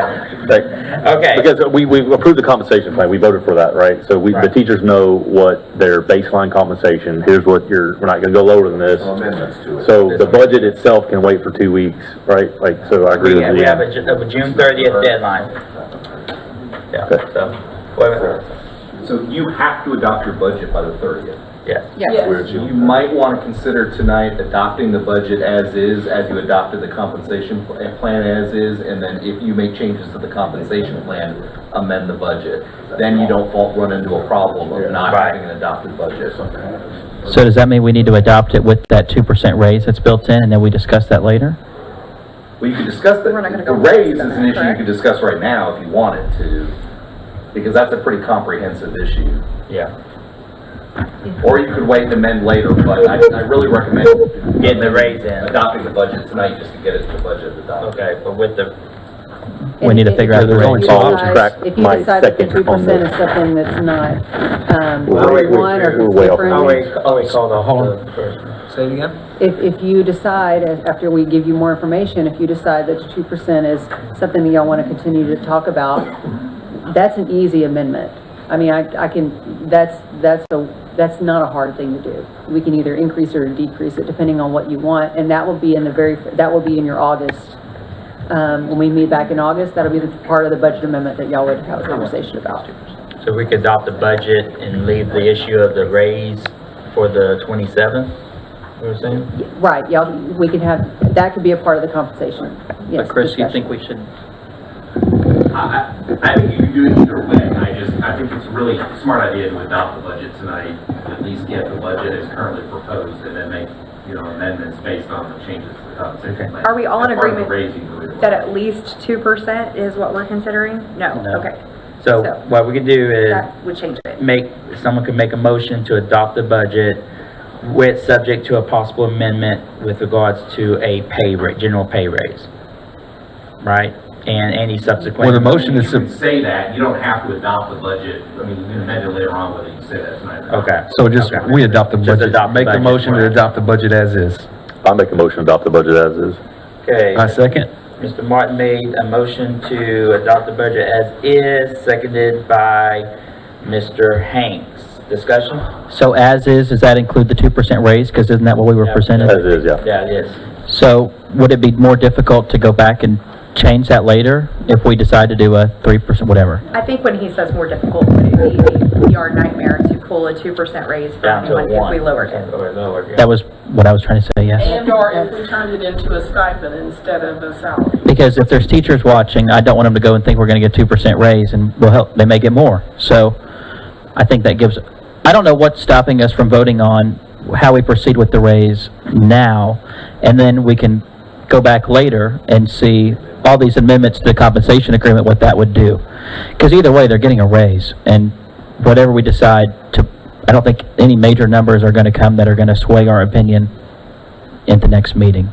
My thoughts. I'm trying. My thought is, I don't think we can afford to give a raise because we don't know what the legislature is going to do to us.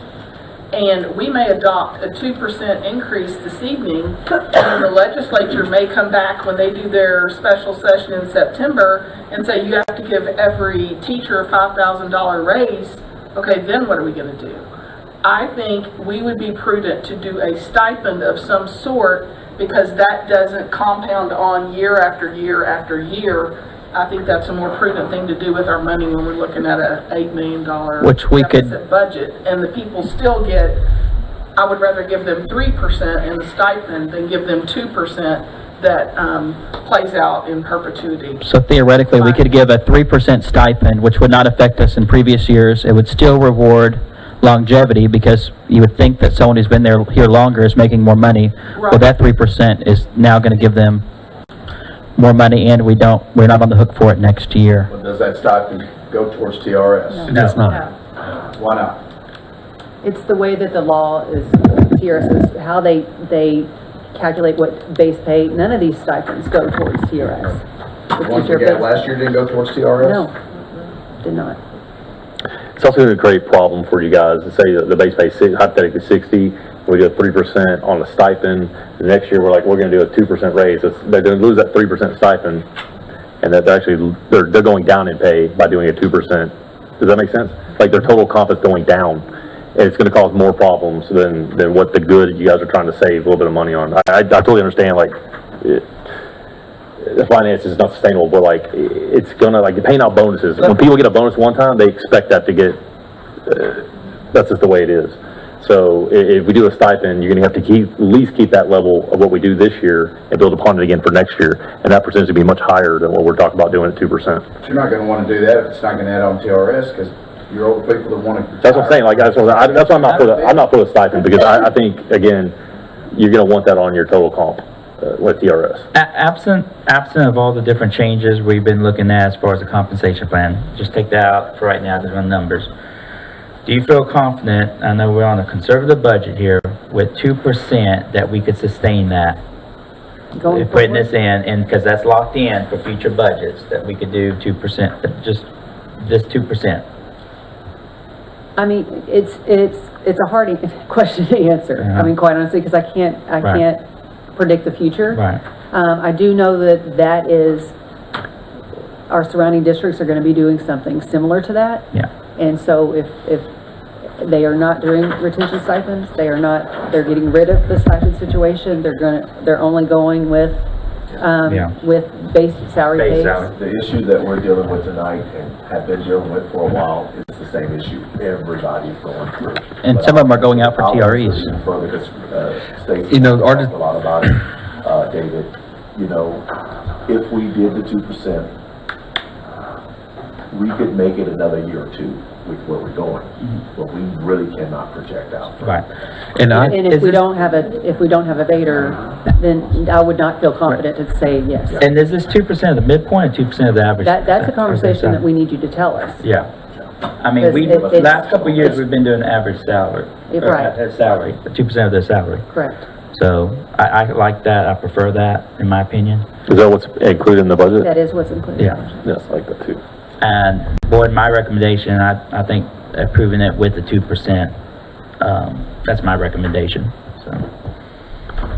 In the event that because I don't know the rules and the law or anything, but in the event that the state does come back and say that we have to pay this certain amount, are we able to have anything in our amendment or anything that says that it applies towards that in a way, or like it, Well, it depends on how they write the bill. It really does. It Exactly, really that's right. depends on how they write that bill. But if they say a teacher has to get $5,000, well, we will go back and say, okay, for these teachers, whatever they already received in this 2%, we now owe them The difference. X amount And to so get that was them my up to question. 5,000. They did, the legislature did one year, and I don't remember which year it was, write it in such a way that you couldn't retroactively go back and include raises you had just given. So a lot of school districts got caught that year, and I don't remember what and our year that raises go was, into but- effect July? It depends on when their contract Okay. starts. So, I didn't know if it was some budget people are July and some people are August and some people are September. And also too, normally what we had is you had to be here, work a full year before you can get the benefit of the raise. And you That's noticed my that? understanding. Yes, that's correct. That's always, yeah. And so, and with the whole thing with the legislature, you know, we may not have any say in what happens that, but it will affect how we go about next year's budget. And that's the point I want to make, is we cannot foresee the future. You know, we understand it's a crummy situation across the board, but this is our reality and this is our now. And whatever the legislator does, they're going to do, and then we're going to have to react to it when it happens. Yeah. But we can't continue to kick this can down the road. We need to come to the table, say this is our plan, and then we're going to have to pivot based on what the legislator does, if they do anything, because they have failed to do it to this point.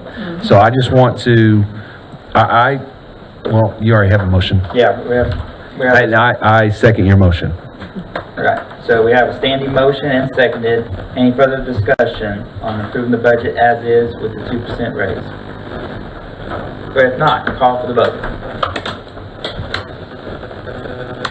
It is unanimous. Approval. Go to B, adopt resolution number 2023-16, authorizing the issuance of the district's unlimited tax school building bond subject to certain parameters.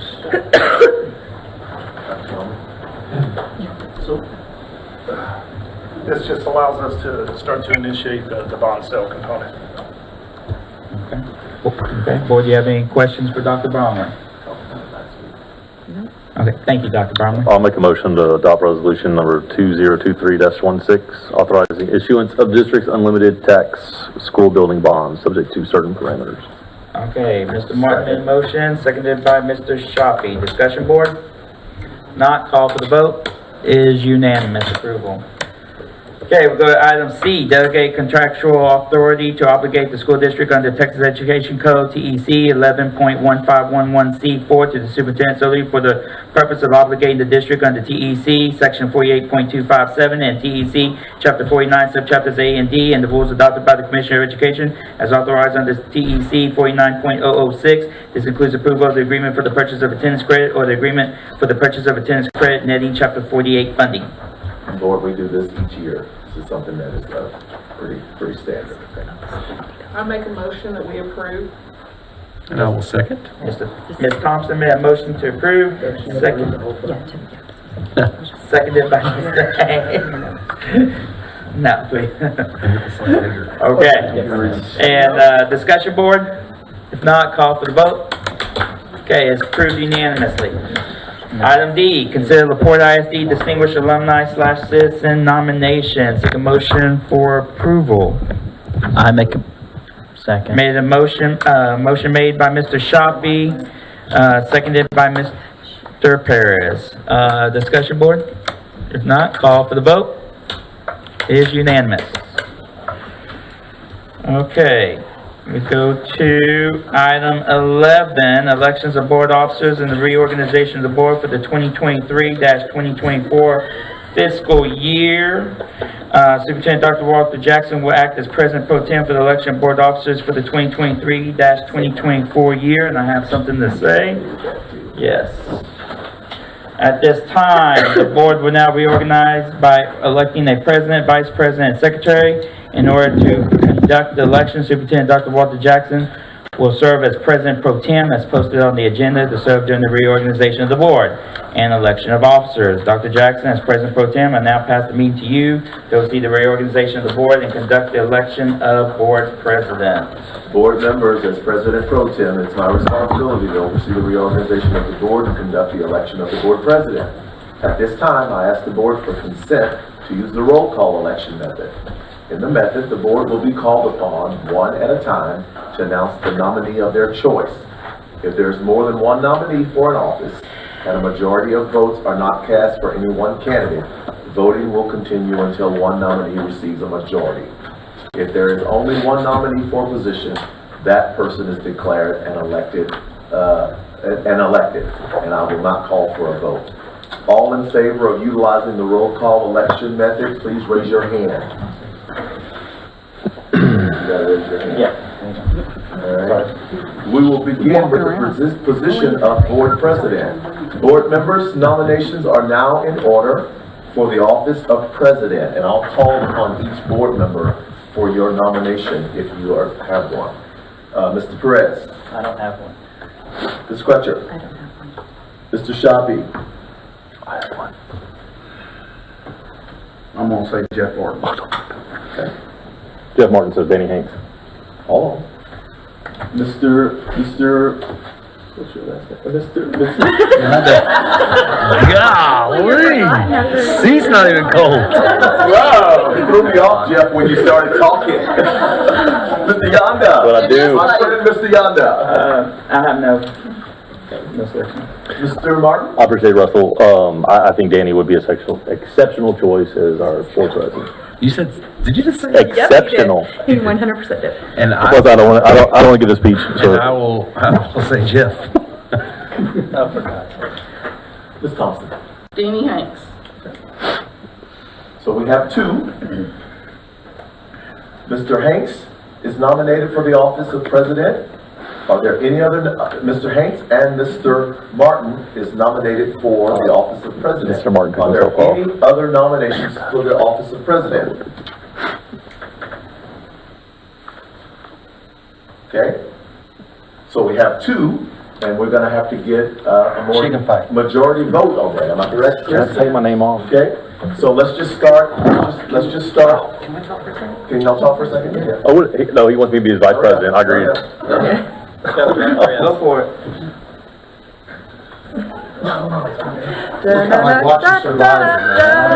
Whatever, okay. No, can we just take my name off, please? And like, let Danny do it. Let's take my name off, please. And You then, have to, I'll nominate Danny Hanks.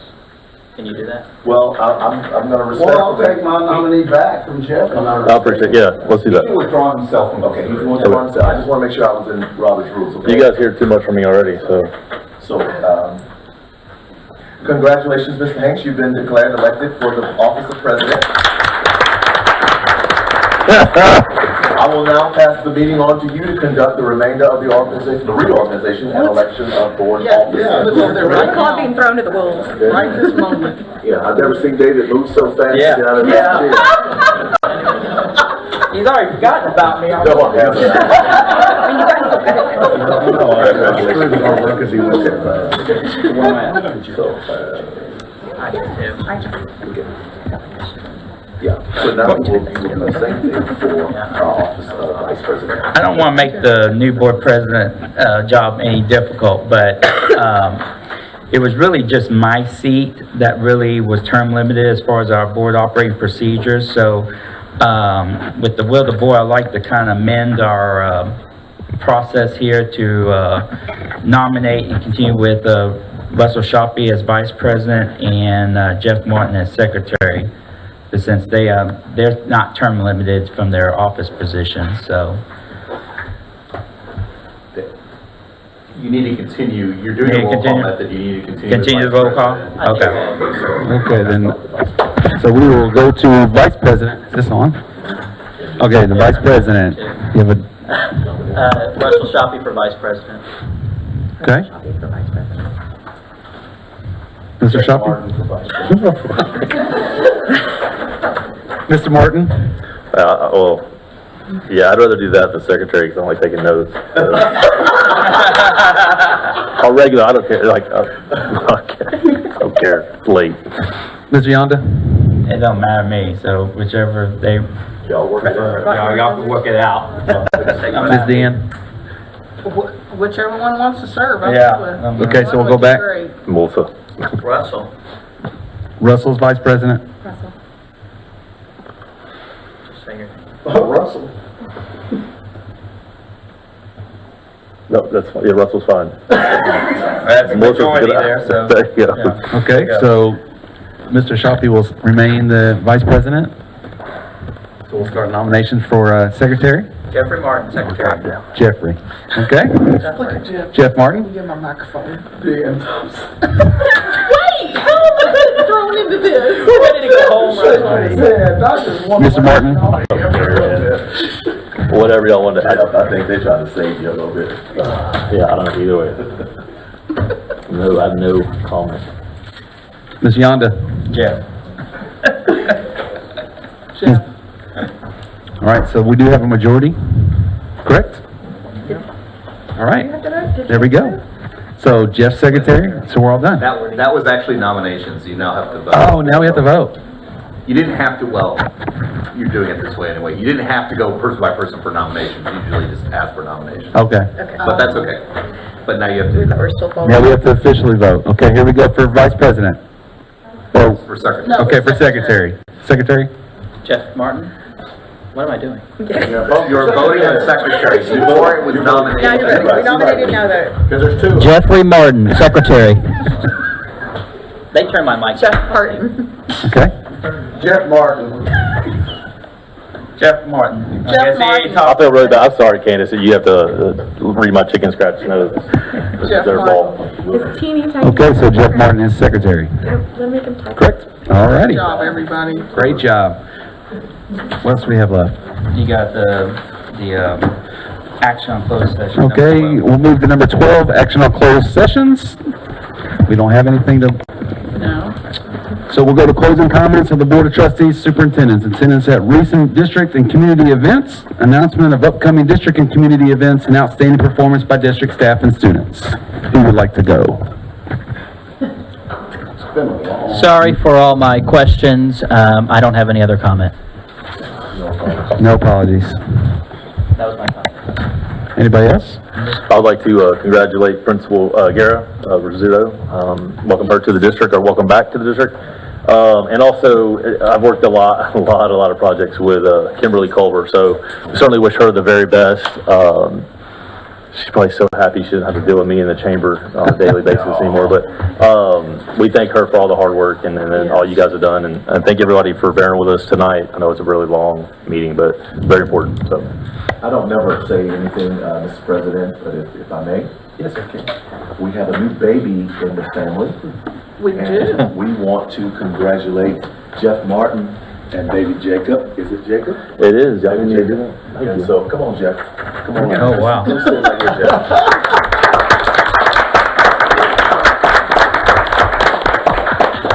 So this is from our principals, our ad team, our entire district team. Thank y'all so much. Let you know we love you and we appreciate you and your family. My wife. Yeah. And we wish Cindy the best. And we wish Cindy and baby Jacob the best. Thank you Okay? so much. I'll get out of the way. All right. Get a picture of that. Yeah. That is awesome. Thank you. That's awesome. All right. Thank you. All right. Congratulations, Jeff. Y'all did not need to do that, but that's We're very happy for you. Thank you. Yes, sir. Babies. Very happy for you. Anybody else have comments? I just congratulations, Jeff, on your new addition to the family.